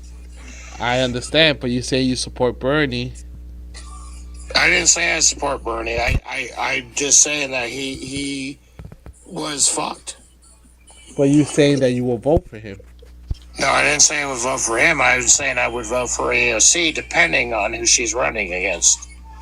So you will vote for AOC over Tucker Carlson.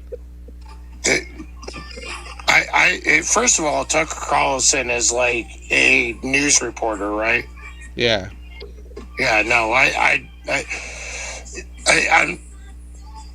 there's so many people in the Republican Party that like I would vote for that have political experience before I voted for a reporter. Yeah, but Hegseth is a reporter. He's a Secretary of War. He was. Exactly. But I also didn't, nobody had a chance to vote in Hegseth. Yeah, He was appointed. the Senate did. The Senate voted He was for him. appointed, yeah. And then the Senate confirmed him. You're right. The government voted him in, but we didn't. Yeah, but that's my point, right? That maybe there is a glass ceiling, and will MAGA men be willing to support AOC? Right? I can't speak for Mega Because Man. I don't know any of them. AOC can't just win with Democrats. She has to draw in independents and possibly draw in some Republicans that are going to be pissed off at Donald Trump and be pissed off at the MAGA movement, and they want somebody that's going to focus on the country and focus on the putting America first and investing in the country, right? Investing within the country and not creating foreign conflicts, right? Yeah. You know, with the amount of money, that's one way to go about life. and you know the amount of money we spent on Iran already, we could have paid for so many programs. We could have paid for health care. The money was already allocated and spent, so we haven't actually sacrificed anything. I mean, we have, because money's not unlimited. Did Congress approve anything? Well, they're gonna. Did Congress approve Donald Trump asked for additional $200 million, and then on 1.5. We don't know how much money was spent on the war. We don't know exactly how many bombs we went through, how many ships, how many helicopters, how many airplanes, but it seems like a lot. So are you sure that the defense budget? Wait, actually, let me rephrase. Does the defense budget roll over, or is it use it or lose it? It's use it or lose it every year. No, it's not. Yeah, it's absolutely not. There's you know that there's a defense reserve, right? And I understand, but it will be depleted by the time we get to How do you know? How much is in the reserve? You tell me. I don't know either. Exactly. But I guarantee you, a president, whether it was Democratic or Republican president, if they decided to use it, it's there. So why did he ask for $1.5 trillion? I don't know. In his executive budget. I don't know. The biggest defense budget in the history of the United States. Can you tell me an itemized list of why he requested that, or was it arbitrary? I mean, you ask him. Ask him. Well, that's what I'm saying. Is the argument that we don't have the money to do it is it doesn't make much sense. All I'm saying is we blew through way more money than what we think we blew through. You understand? Well, I mean, an investment is investment.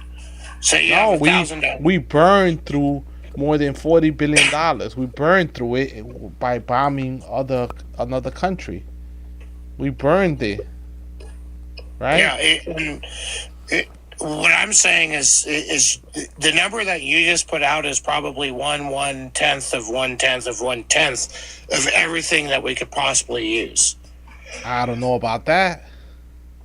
Well, I mean, it's got to be. It can't be 100%. I agree. But thank you for joining me, Miko. We'll talk next time, okay?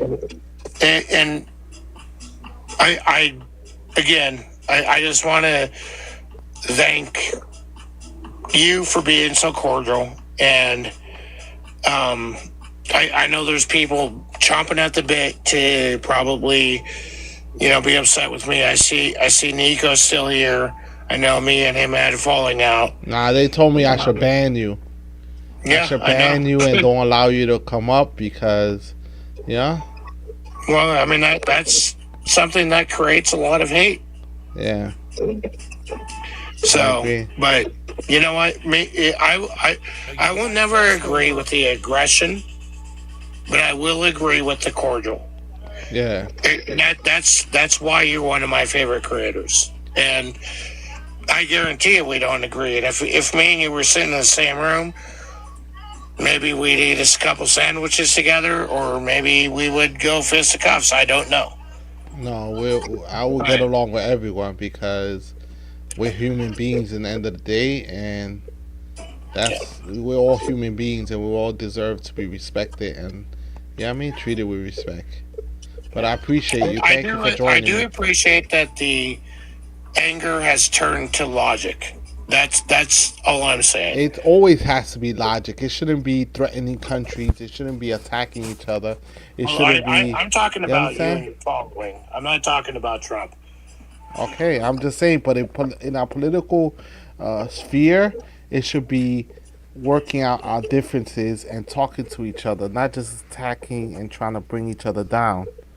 You understand? Although I do kind of wonder if it has not changed, because one of my fears is that there's going to be a lot of anger coming from your circle of friends, and that's not cool. What's my circle of friends?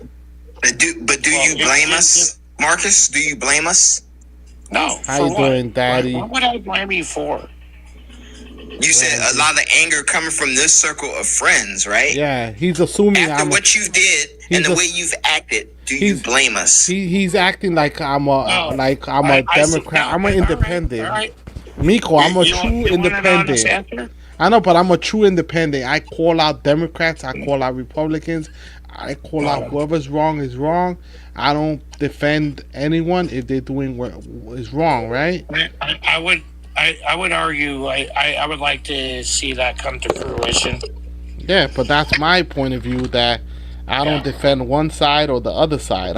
I stand for what's right. You understand? But just to make sure I respond to this, are you Nico, or is this a different person? This is a different person.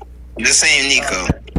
Oh, Daddy. All right. Yeah. Listen, I think I recognize your name, but no, you're right. I did act and behave in a certain way that you should be upset with me on. I'm gonna use the bathroom. You guys could talk to each other. For flip flopping, no, I won't be apologizing for that. You think he should apologize? I could care less.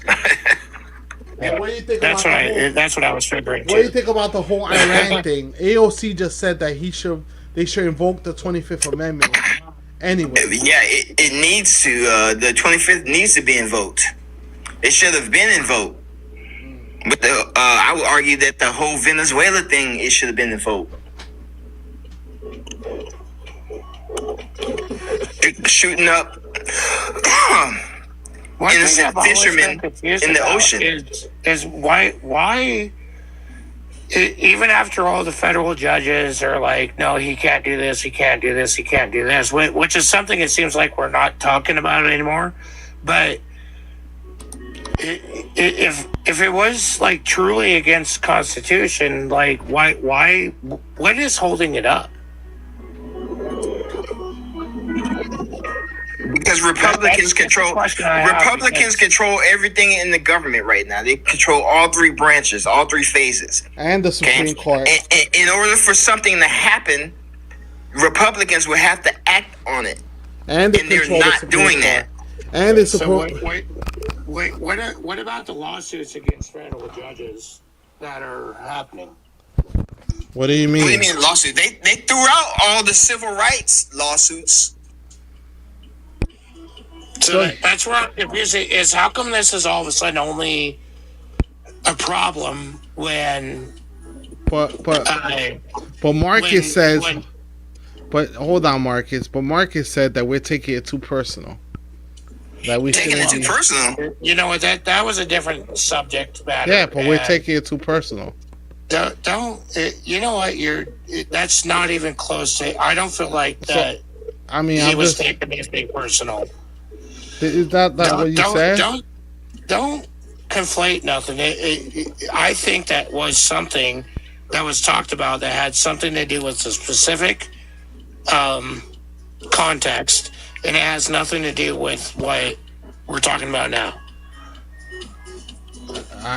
Exactly, but I'm saying if we're threatening genocide against whole countries, that to me is bizarre and crazy. Yeah. And we should just like when completely, when the threats are thrown around, they're thrown around, right? I've seen threats from every country in the world, right? And Russia, nothing to do. And You Russia know what I'm saying? Like, how many times did Russia threaten us with, oh, you do this, we're gonna, send over this. Like these are a bunch of egotistical threats that every world leader does. It's sad that it's commonplace. So you read, some people are saying that this deal was on the table for a month already. And you told me that. I didn't read it. You told me that. Well, that's Drop Site News, Ryan Grimm. So I don't think he would lie to us. He's a reliable source. Okay, and is that Drop Site News? Is that an actual media outlet, or yes, is that it is. It's an independent media outlet. Okay, I'm actually gonna have to check that out and see what he, because I've never heard of him. Ryan Grimm, look up Ryan Grimm, and Ryan Grimm put out, the dialogue, and he said that it was actually reported on by his outlet. That was reported by his outlet. Is he actually on network television, or is it just social media? He has his own, his own social media platform. He was a reporter for many news agencies, and then he went on his own, like Tucker Carlson. He went on his own and started his own thing. He's still doing reporting on his own. Which most people that do that have an agenda, but I mean, look at. So you're telling me the media companies don't have an agenda? Well, I think that they're a giant money making business. Isn't all media a money making business? Well, yeah. I mean, same with it's owned by billionaires. Right? Most of the media companies are owned by billionaires and rich people. Most of them, yeah. Yeah, exactly. So now you have an independent outlet reporting, and you're saying that but it doesn't need. And now you're saying that the independent outlet is looking for money. Well, make it make sense. Let me just clarify. I like to follow people on social media before I follow any outlet that's like CBS, NBC, Fox, like any outlet like that. Hey, old man, I'll be back. I gotta check something. All right, see you later. Bye. Yeah. So, anyways, what I'm trying to get at is, I get most of my information from people like you and from people like people that are on social media. I refuse to turn on my TV and be like, let me watch CBS. You know what I'm saying? I don't do that. And I haven't done it for 15 years because I don't like the commercials. 100%. So when you bring up somebody new to look at, that's just as long as they're nearly 100% social media based, I'll go check them out. So but if I find out they're funded by Fox, or if I find out they're funded by CNN, then I probably won't go look at them. So Drop Site News is now reporting Vice President J.D. Vance was brought into the ceasefire, right? Into the ceasefire talks late Tuesday with China also playing a role in persuading Iran to accept the framework, according to the Associated Press citing a mediator. The report underscores a last-minute diplomatic push to secure Iran's buy-in and finalize the 2-week ceasefire deal. Right? An official from one of the mediating countries tells me that the 11th Our deal between U.S. and Iran came together after the involvement of two unlikely actors, Vice President J.D. Vance and China. Vance was looped in late Tuesday, and China helped get Iran on board. So China obviously gets 50% of its oil and energies through the Strait of Hormuz, and they wanted the Strait of Hormuz to be open, right? So, so they're saying it was a backdoor deal, but Trump really wanted to do whatever he wanted to do,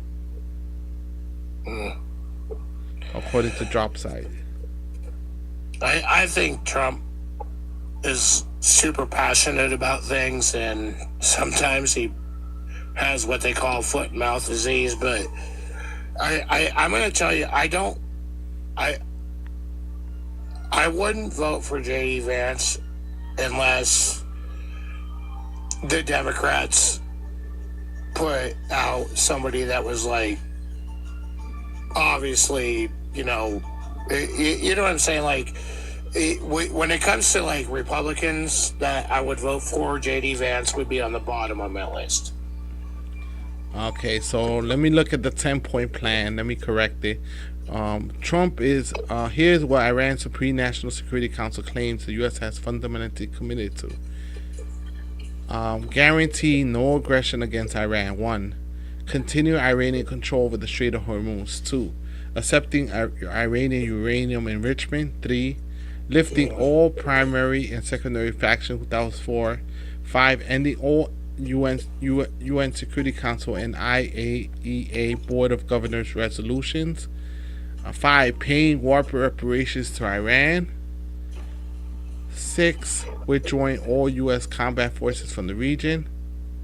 And then halting the war on all resistance fronts, including against the heroic Islamic resistance of Lebanon. Right? Okay. That sounds good.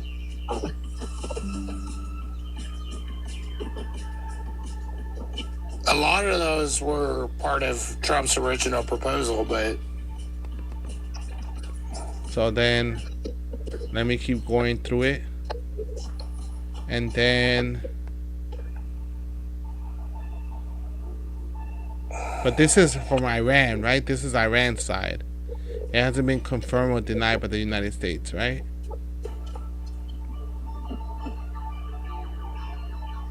Okay. So... The only thing I've heard is basically Iran told us to F off. Yeah, pretty much. Yeah. And the thing is, the funny part is that he also made a lot of promises to Iran that he has to go through Congress, like paying Iran for the damages. Good luck for them getting the money, right? And then the release that's of all. Probably why they told us to F off, because they know that we probably can't do a lot of those things. Exactly. Or they truly are that bullheaded, right? Which I honestly believe they are. I think they're idiots. And I think they've been extremely lucky for the past, 50, 60 years. Or ever since 1979, anyways. And then Trump faces midterm disaster after Marjorie Taylor Greene seat special election. Wait, what? The Republicans picked up the seat vacated. Is she Florida? She's Florida, right? No, Georgia. Oh, really? Yeah. The Republican picked up the seat vacated by former Republican Marjorie Taylor Greene on Tuesday, but the dramatic shift in the margins has Democrats celebrating anyway. Trump-backed candidate Clay Fuller, a former district attorney, won the special election after he and Democratic candidate Sean Harris advanced to the runoff. Right? So they can't claim a full win, right? But it was a very close race, right? It was closer than they expected. It was closer than expected, so So midterms are pretty close, right? We're getting right up. Midterms are I don't pretty know. close. I know in my state, it's just always going to be blue, no matter what. Just because that's our voter base. That's fine. I don't mind that. Like I wouldn't move out of my state. And the only reason why I would is because 30 miles from me, everything's way cheaper. But it's only way cheaper because And it had gotten cheaper under Trump. No, it's only cheaper because of the state income tax that they have over there, right? So the taxes we have on our state, if you remove the taxes we have on our state, we would have the same price as blue states. Let me add Sensei on. Yeah. So to me, that's not a federal thing. That's just how people manage and run their states. I mean, right, and to me, I that's don't know. not a good enough reason to have a mass exodus. I believe just in because I want to save I believe in $3. taxing the rich. That's what I believe in. In New York, they should tax the rich. So, I'm assuming he got a phone call or something. I can't unmute you.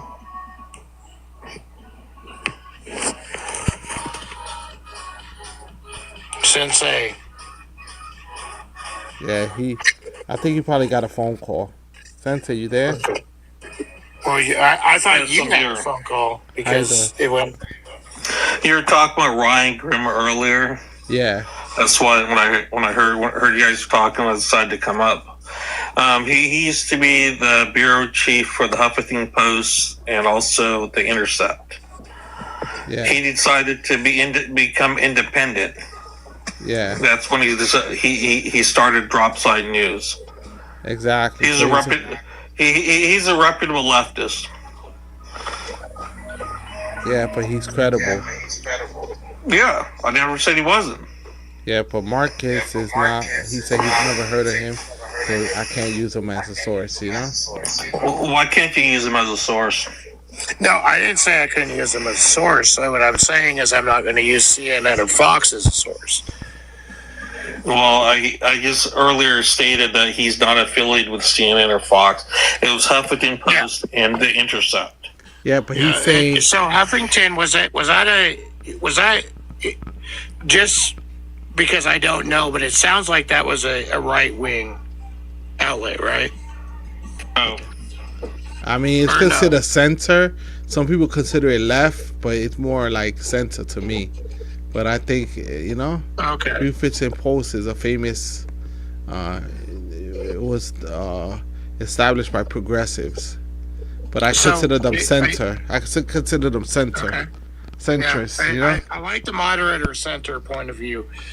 But yeah, that individual, it sounds like he was like part of a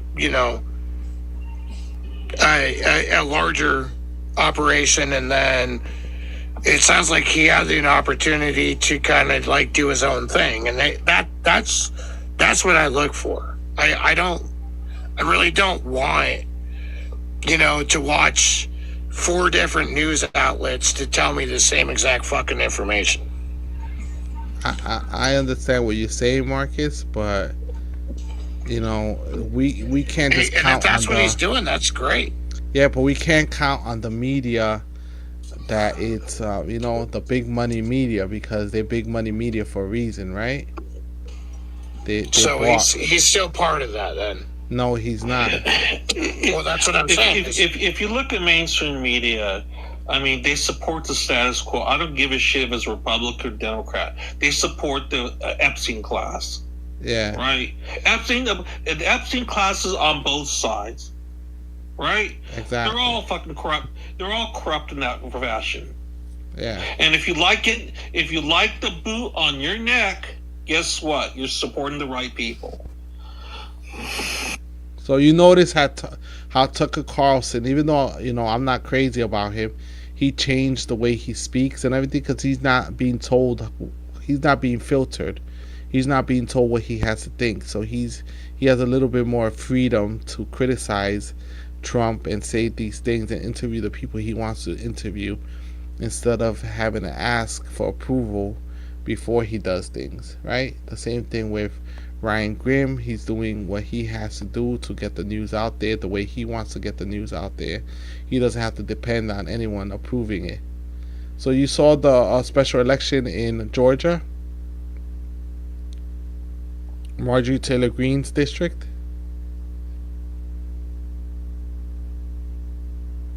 You guys can hear me?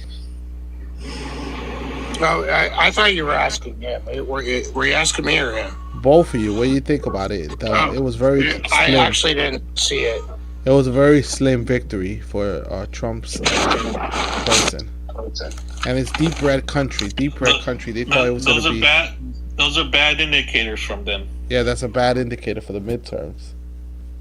That if a deep red country... Who was the... It was in deep red Georgia. Sorry. It's in deep red Georgia. Who was the... Was it an incumbent or was it... Marjorie Taylor Greene stepped down. It was just a special election. It couldn't have been an incumbent. The incumbent stepped down.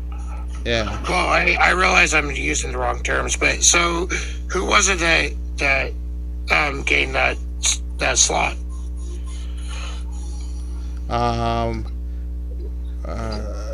It was a Trump bank candidate, Clay Fuller, a former district attorney, won the special election after he and Democratic candidate Sean Harris advanced to the runoff. So, but the fact that it had to go to a runoff, and it was a close race, it shows that there's problems in MAGA world, right? There's problems in MAGA world. That shows that people didn't know who to vote for. This is deep red country. MAGA supporters. Here's one. That might be the case, but Trump won it by a landslide. Here's one simple way to look at it. You look at how much the points that MTG won by, and you look at the points of what he won by. This guy, I don't know who he is, and it's been a significant shift. You have to justify it.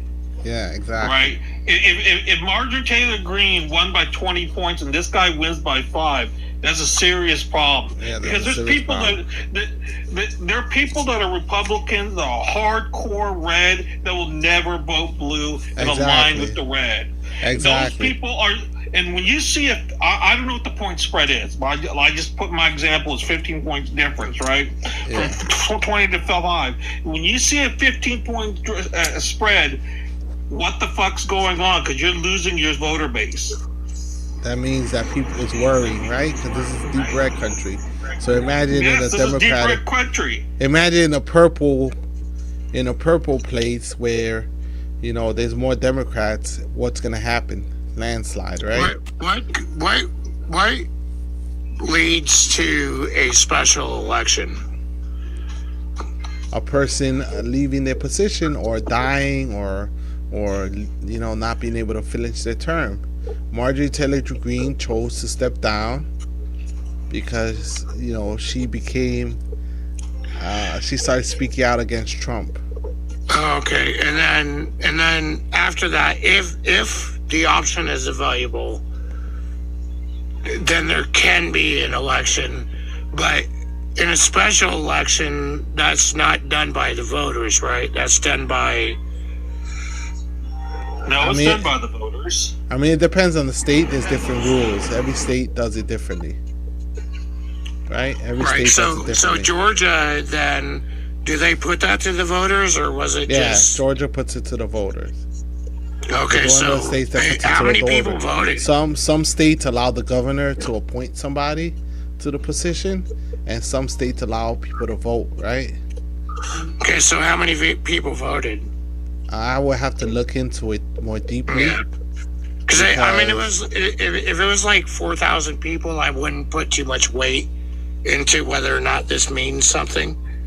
It just means that only 4,000 people voted, and obviously I'm using a bad number because I know you should look at the 4,000. because people that are not invigorated to vote. Guess what? They lost their MAGA Most steam. people don't vote in special elections, so. It doesn't matter. Okay. Well, it does. Look. Hold on a second. We're in interesting times now. Do you agree?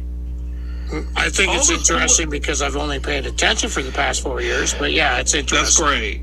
But the thing is, the level of vitriol amongst candidates, amongst people in general, has skyrocketed. Right? Here's the interesting thing. This is anecdotal. You don't see MAGA jumping up and down through the streets anymore. You don't see them prancing around with their MAGA flags anymore. They're losing steam, I'm saying. You can see this throughout the country. Well, yeah, I've seen a lot of... Before the election, MAGA were out in force with their flags. Yeah. Well... Even on TikTok, even on TikTok, they were all over TikTok. They were all over social media. TikTok. You're just not part of it anymore. They just don't want to be out there. They don't want to defend him so hard as they used to. Well, no, because they've gotten comfortable with what's going on, and maybe they'll come back. Maybe they won't. I'm just saying a special election in Georgia does not quantify whether or not. I would cite more than one singular special election. Yeah. Democrats have been winning many special elections. Yeah, many special. Well, that's how they Republican. win. In Republican districts now. So where else then? Like, where else has this been happening? Well, it happened in Florida, in Mar-a-Lago. In the state senate, in so many different state races. So what is that, like 3-4 million people between the two? I mean, like that's not, it doesn't sound that scary to a Republican. That's okay, because you don't see the picture. You also have to consider what his pollings are dropping to low 30s now. Okay. Right. I mean, when was the last time a poll was accurate? And the thing is that we've always. But I forgot, Marcus. Hold on, but I forgot that the reason why Trump was so angry, with Marjorie Taylor Greene and threatened her and everything was because she voted and pushed for the Epstein files. She was the one that voted to allow the Epstein files to continue, right? For them to pass the law. She pushed for it and she voted for it and allowed it to go forward in Congress. So Trump called her into the war room and threatened her. So wait, which war room? He pulled a sitting member into a war room? Yeah, into the war room in the White House and told her, I don't know, they had a private conversation. I guess he didn't want any possibility of anyone eavesdropping or any type of issue, right? So I'm trying to... Do they have a situation room where they have the cone of silence? Is that what you're saying? It's a situation room is where you cannot... There's no... You can't... Right, but there's a cone of silence that makes sure that no like radio or nothing gets out of that room. Exactly. So then how do you know? Were you like, that's what I'm saying is how do you know? That's what was reported by the New York Times. Oh. Right? Well, was the New York Times in that room when that conversation happened? That was... Marcus. Okay, forget it, Marcus. No, I'm not trying to be disingenuous, but it was supposed to be that, like, why do we give platform? Why do we give a platform to like I'm sorry, but that comment just seemed a little bit, I mean, like, that's why I don't give a platform to MAGA too people. science fiction for me. I don't know, man. It was reported by most Let me be clear. Simple thing is what was claimed, right? Credibility comes into play. The New York Times is going to risk their credibility on just fabricating this meeting. And every other news outlet. And then hold on. Every other news outlet I see what you're saying. call their fucking bluff. It wasn't just the New York Times. It was CNN, CNBC, Fox News. I'm just showing the nonsense that's coming out of Marcus here. If the New York Times going to claim this, It wasn't just Fox wants to. No, I understand, but we're just going to. Well, it's not that they're claiming. We're going to understand Marcus's non-existent logic. If the New York Times was the only one going to be claiming this, I'm sure Fox would shove it up New York Times' ass. But it didn't happen. Because they were thinking they were doing different things. But here's the thing. Yeah, Marcus. News outlets fucking crazy. News outlets are allowed to editorialize. That's why we have free press. The fake news, you mean?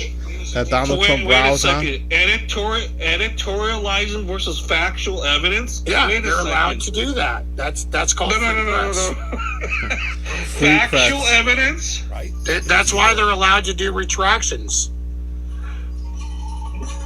Okay. I'm not saying that has there been a retraction, Marcus?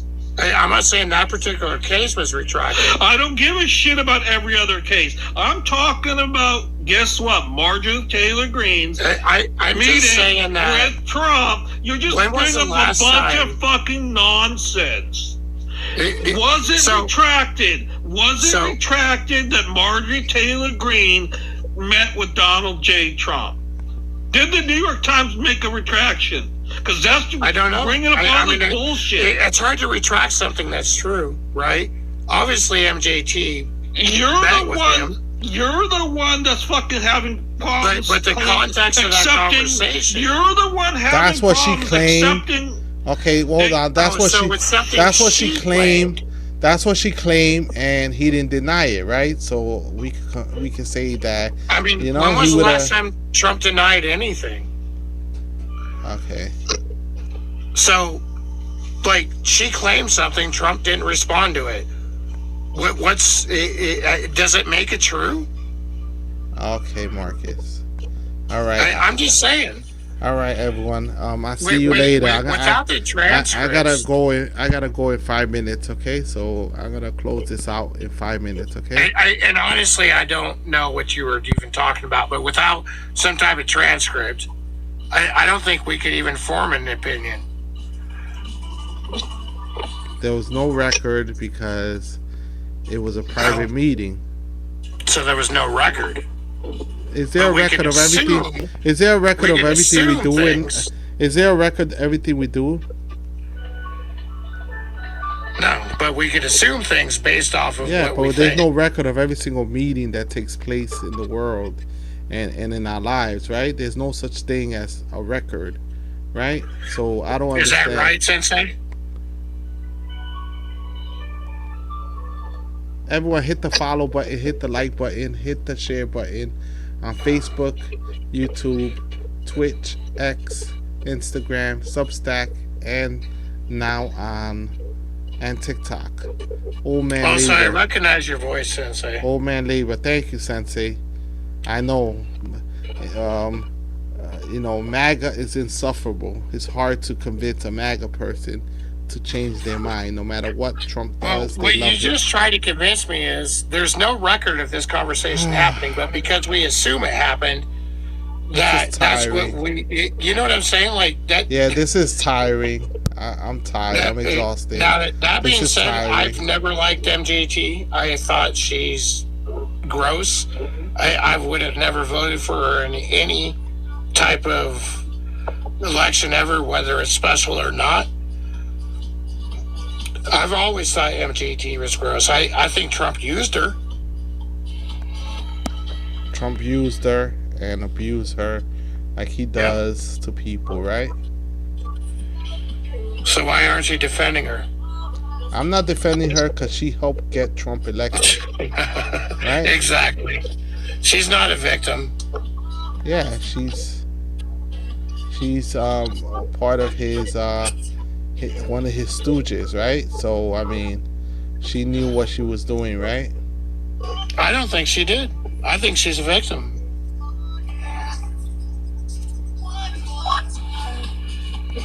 So she said, On Easter morning, this is what Trump posted, right? So she was upset about the Easter thing too. What Trump posted on Easter, which probably angered a lot of Christians too. On Easter, he skipped church services. And then she wrote, on Easter morning, this is what President Trump posted. Everyone in the administration that claims to be a Christian needs to fall on their knees and beg forgiveness from God and stop worshiping the president and intervene in Trump's madness. I know all of you and him, he has gone insane, and all of you are complicit. I'm not defending Iran, but let's be honest about all of this. The strait is closed because of the U.S. and Israel started the unprovoked war against Iran based on the same nuclear lies they've been telling for decades, that any moment Iran would develop a nuclear weapon. You know who has nuclear weapons? Israel. They are more than capable of defending themselves without the U.S. having to fight their wars, kill innocent people and children, and pay for it. Trump threatening to bomb power plants and bridges hurts the Iranian people, the very people Trump claimed he was freeing. On Easter, of all days, we as Christians should be reminded that the Son of God died and rose from the grave so that we can be forgiven once and for all for our sins. Jesus commanded us to love one another and forgive one another, even our enemies. Our president is not a Christian. His words and actions should not be supported by Christians. Christians in the administration should be pursuing peace, urging the president to make peace, not escalating war that is hurting people. This is not what we promised the American people when they overwhelmingly voted in 2024. I know I was there more than most. This is not making America great again. This is evil. So she straight up called Trump evil, right? Marjorie Taylor Greene called Trump evil, right? Because of his tweet. Tuesday will be power plant day and bridge day, all wrapped up in one in Iran. There will be nothing like it. Open the effing strait, you crazy bastards, or you'll be living in hell. Just watch. Praise be to Allah. President Donald J. Trump. So some people took let's that. make sure that there's a separation between what MGT said and what Donald Trump said there, because you do tend to like fast forward things. Marcus, do you support this war?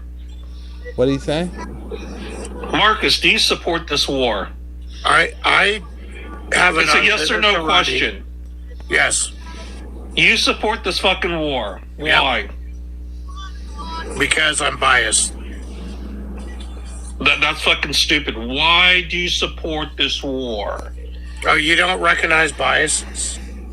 Okay, let's say this again. Am I talking to a fucking 3-year-old? Why do you support this war? Because you're stupid? Because there's a good majority of people in this world that want it. Again, you don't even know why the fuck you support this war. No, because I just told you there's a good majority in this people that want in this world that want. So you're a follower, and not just in America. You're telling me you're a follower. You don't know why the fuck you support a war. No, I know why, but you don't want to hear it. Because other people support it. You decided to follow. I gave you the honest truth, and you didn't want to accept it. The honest truth is ambiguous. What the fuck is I'm biased? What the fuck does that mean? Well, if you knew me personally, which I think that we were not even close, then you would understand. But obviously, you don't know me it's up to you to be able to articulate it's up to me what you believe. It's up to me to form my own opinions based off the information I'm given. Great, and you still have not stated why. I'm not telling you what to why believe. Do you need to know? You can't even. You said you support this war, but you can't articulate why. You fucking sound like a 3-year-old. Why is that? Because it's an honest fucking question. Last election and million. I think because I gotta get off. You want to get to know me? If you want to get to know me, that's fine. I don't want to get to fucking know you, Mark. Well, then that's why your question was disingenuous. You were given the opportunity to actually express yourself, a good faith opportunity, but you decided to do bullshit. Can you blame me biased. I'm biased. That's the reason why I support this. this fucking war. Can you blame me? Because I'm used to you Okay. doing this. Okay, Mark. Good seeing you again, host. Let Nico speak, okay? Thank you. Go ahead, Nico. So I just find it funny that when people back Trump, because according to Trump, he hires nothing but the best. But as soon as they defy him, all of a sudden they're stupid, they're idiotic, they don't know what they're doing, and he'll just get rid of them. Yeah. Now, exactly. When it comes to people like Marjorie Taylor Greene, it's very funny that she was such a staunch supporter, and now that she's not, all of a sudden she's crazy and she's a victim. I don't think she's a victim. I think they're birds of a feather, and they just turned on each other. Now, Marcus, a realistic answer would have been, I support this war because I know that we need the minerals. That would have been a better answer than, I just do because I'm biased. That's ridiculous, man. And, But that wouldn't be my answer. You guys are... That would be your answer. But it's not a realistic answer because you're just, in other words, real or Sensei's not, right that you don't that's even still know not what my you want. truth. Real or not, that's still not my truth. And you don't get to tell me what my truth is. Okay, so then do you even know your truth? Do you even know your truth? Because, you're giving answers that don't make any sense. Why should I share it with you when I don't trust you? So then what are you doing up here? Well, I was having a good conversation. Why are you engaged if you don't want to share? Nika, you know why he's up here. Marcus is very lonely.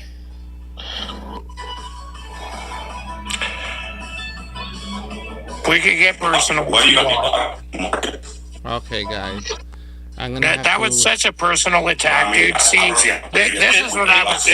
Marcus, I've known you long enough. I've had intimate discussions with you. You're a lonely motherfucking person. But that's still a personal attack.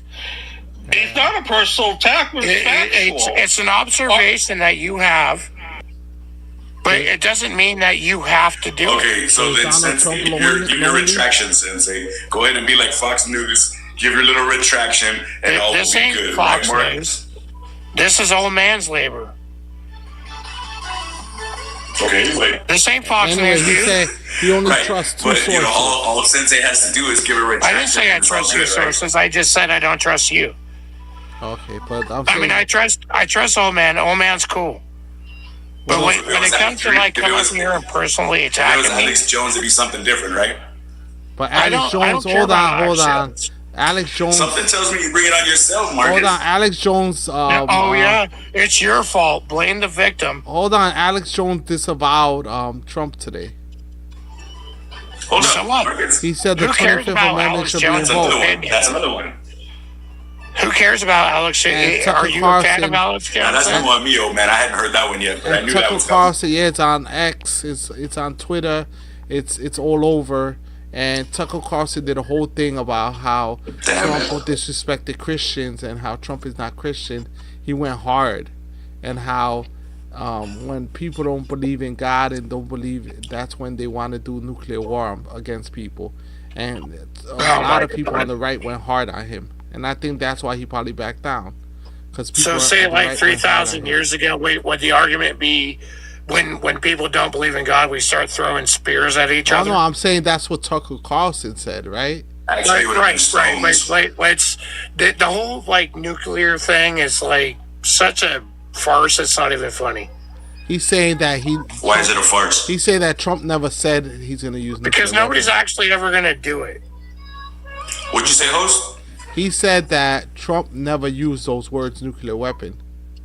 So we're didn't? just assuming that he was going to use nuclear weapons, but he never That's true. used those words. Okay, I'll give him that. But Hegseth surely brought it up. And if Hegseth brings it up, don't you think Trump would have had it in his head? Exactly. Yeah. I mean, the threat of nuclear war is always there, right? Depending on what the leader says about it. Yeah, you're acting like that. Everybody's like, okay, well, let's just say nuclear war, and then therefore we win. You believe Bibi when he says that Iran is 2 weeks away from getting nukes, and he's been saying that since Did Bibi really say that? Bibi's been saying that since the 80s. Yes, he has.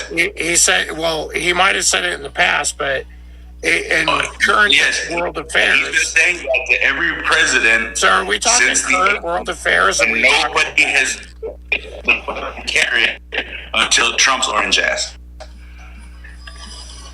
Wait, BB said something about Trump's orange ass? No. You heard what I said. No, you been broke telling that. every single president to attack Iran, and nobody has bit the carrot of Trump. How do you explain that? All right, guys, I gotta go. Was the word nuke ever put in there then? Because you didn't say nuke. This video, man. Thank you for joining me, everyone. I gotta go now. Okay, I got 5 All right, minutes. so that was over. All right, thank Mine you. is really breaking up. But I'm gonna play Tucker Carlson, what he said, right? I want to play what Tucker Carlson said. Perfect. You know what I mean? I want to play it so you guys can hear it. And this is a loyalist, right? A Trump loyalist, right? I think he's involved in media. Yeah, but he's a 100% Trump loyalist. Why are you telling me? They even went golfing together. You remember that? Have you? Yeah, exactly. Have you all heard of the new cast of The View? All right, thank you, everyone. Have a good night. I'll see you later, okay? You know the View is recasting, right? All right, have a good night, everyone. Let me play this Tucker Carlson piece, okay? Later. All right, thank you. Christians. You're not getting my power ever again. I'll see you, Marcus. Take care, all right? Relax. All right, everyone, have a good night. Stop blocking everybody. Everyone, have a good night. All right. Thank you. You too, old man. All right, I'll see you later. I'm gonna all right, I'll see you later. Thank you for joining me on my podcast. I have people join me from TikTok. Let me play some Tucker Carlson for you. All right, let me play some of Tucker Carlson for you, okay?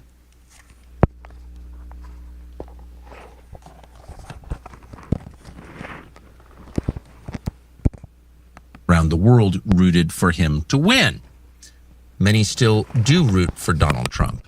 Now, why is that? Because of his personal piety? Well, of course not. Trump, to his credit, has never claimed to be personally pious, especially religious in any sense. They voted for him and they still support him because he seemed like a protector. He seemed like someone who might save them from the growing and highly aggressive agnosticism, if not atheism, of, say, the technology class or the bureaucratic class, godless nations of other religions that oppose us. Donald Trump seemed like someone who would protect Christians from that, who was committed to the free exercise of religion in this country, and who was also committed to ending abortion. Whether or not he himself opposed abortion, whether he was pro-life in any meaningful sense, didn't seem to matter. He would appoint justices that opposed abortion, that thought Roe v. Wade was unconstitutional. He did that. And that he would basically carry the flag for their issues, and that he was sympathetic to them. And they support him on that basis. Can they still support him? That's the question. And that's the question Christians should have begun to ask themselves on January 4th of this year. And that was the day that the president announced the arrest of the president of Venezuela, Nicolas Maduro, who was, no question, an anti-American leader and a socialist, not someone most Americans liked or really had cause to like. So the problem is not necessarily that Trump was against an anti-American leader. In fact, that was a benefit in the eyes of most of his voters. The problem was why we did it and why the president told us he did it, and that was for the oil. So in the days before that operation in early January, the president tweeted out, sent out on his Truth Social account, and also said in public, we're doing this because we want the oil, because that oil belongs to the United States. He never explained how exactly the United States would own the natural resources of a foreign country. Apparently, American oil companies helped develop the oil fields in Venezuela, therefore we own the oil. That was the idea, and they stole it from us. But there was no real effort to explain oil. These are communist ideals socialist ideas that now Donald Trump is taking over, right? Nationalizing oil. How that works, how that makes any sense at all. Instead, you had the President of the United States say, we need the oil. Oil's really important. True and true. Therefore, we're going to take it. And therefore, apparently, we did. In the days after that operation, the successful removal of the president of the country, the installation of his vice president, Delcy Rodriguez, as president, our president, Donald Trump, held a widely publicized on-camera meeting with the heads of American oil companies and talked through how we're going to split up the natural resources of Venezuela and why this is great for America. So why should Christians have paused at exactly that moment and asked, can I still support this? Is this what I voted for? Is this what I want? Is this acceptable?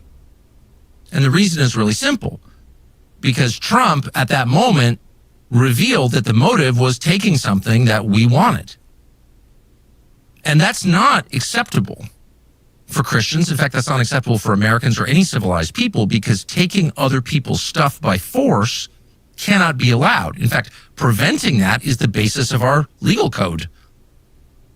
If there's one thing that every person knows, that is, in a civilized country, you can't steal without penalty. It's not allowed. That doesn't belong to you. You can't shoplift. You can't rob banks. You can't embezzle. You can't invade countries to steal their stuff, because they're all varieties of the same theme, which is theft. And theft is wrong. It's wrong under the American legal code, but it's also wrong under the Christian legal code.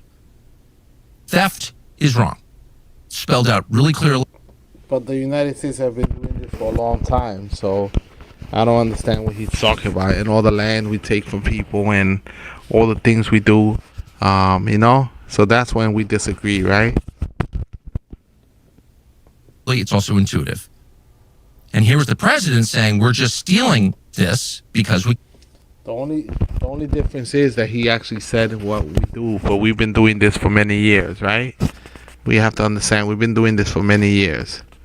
We didn't start taking stuff from people, but Trump doesn't have a filter, and he says the things he's not supposed to say out loud, right? Can. Well, as a practical matter, that's quite a thing to say out loud, given that we know from history that the things you do will be done unto you. Once you set a standard, you will have to live by that standard. Write a law, you will be judged by that law. I think he's very confused. He's very confused in this point about the American empire.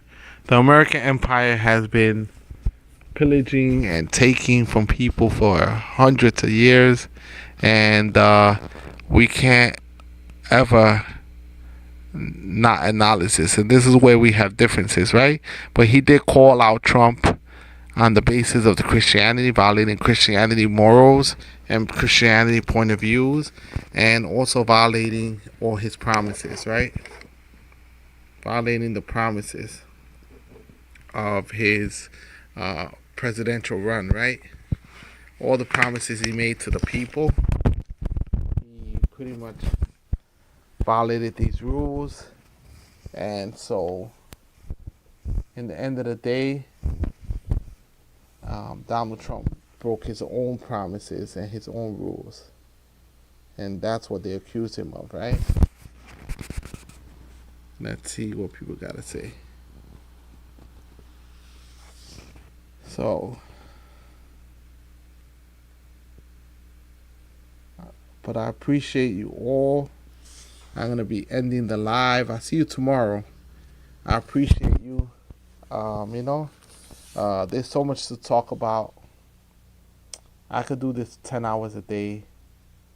I could make this my full-time job, to debate and to talk to people and to speak about the issues that are happening in the world. I could talk about politics all day, read about politics. I've been reading politics and about politics since I was 16 years old, more than 30 years. And so now I'm convinced I don't know much about politics, right? That's the one thing I know, that I don't know much about politics, no matter how much I read, no matter how involved I am in my community. I don't know anything about politics because everything gets flipped around, especially now in these times. These are crazy times, right? Thank you for joining me, everyone. Support the Cash App, $ Old Man Labor. I appreciate you all the supporters. Hit the subscribe, hit the like button on Facebook, YouTube, Twitch, X, Instagram, and Substack. And Facebook is Celso Garcia. Celso Garcia, right? Celso Garcia. And on Twitch is Old Man Labor. On Twitch is Old Man Labor. On YouTube is Old Man Labor. And on Substack is Celso Garcia. And on X is Celso Garcia. Thank you so much for joining me. I'll see you tomorrow, everyone. Take care. Have a good night. Thank you for your support. I really do appreciate you all. Take care and have a good night. Everyone, I'll see you tomorrow. Have a good night. Thank you for joining me, all right? See you tomorrow. Thank you for your support. Many blessings.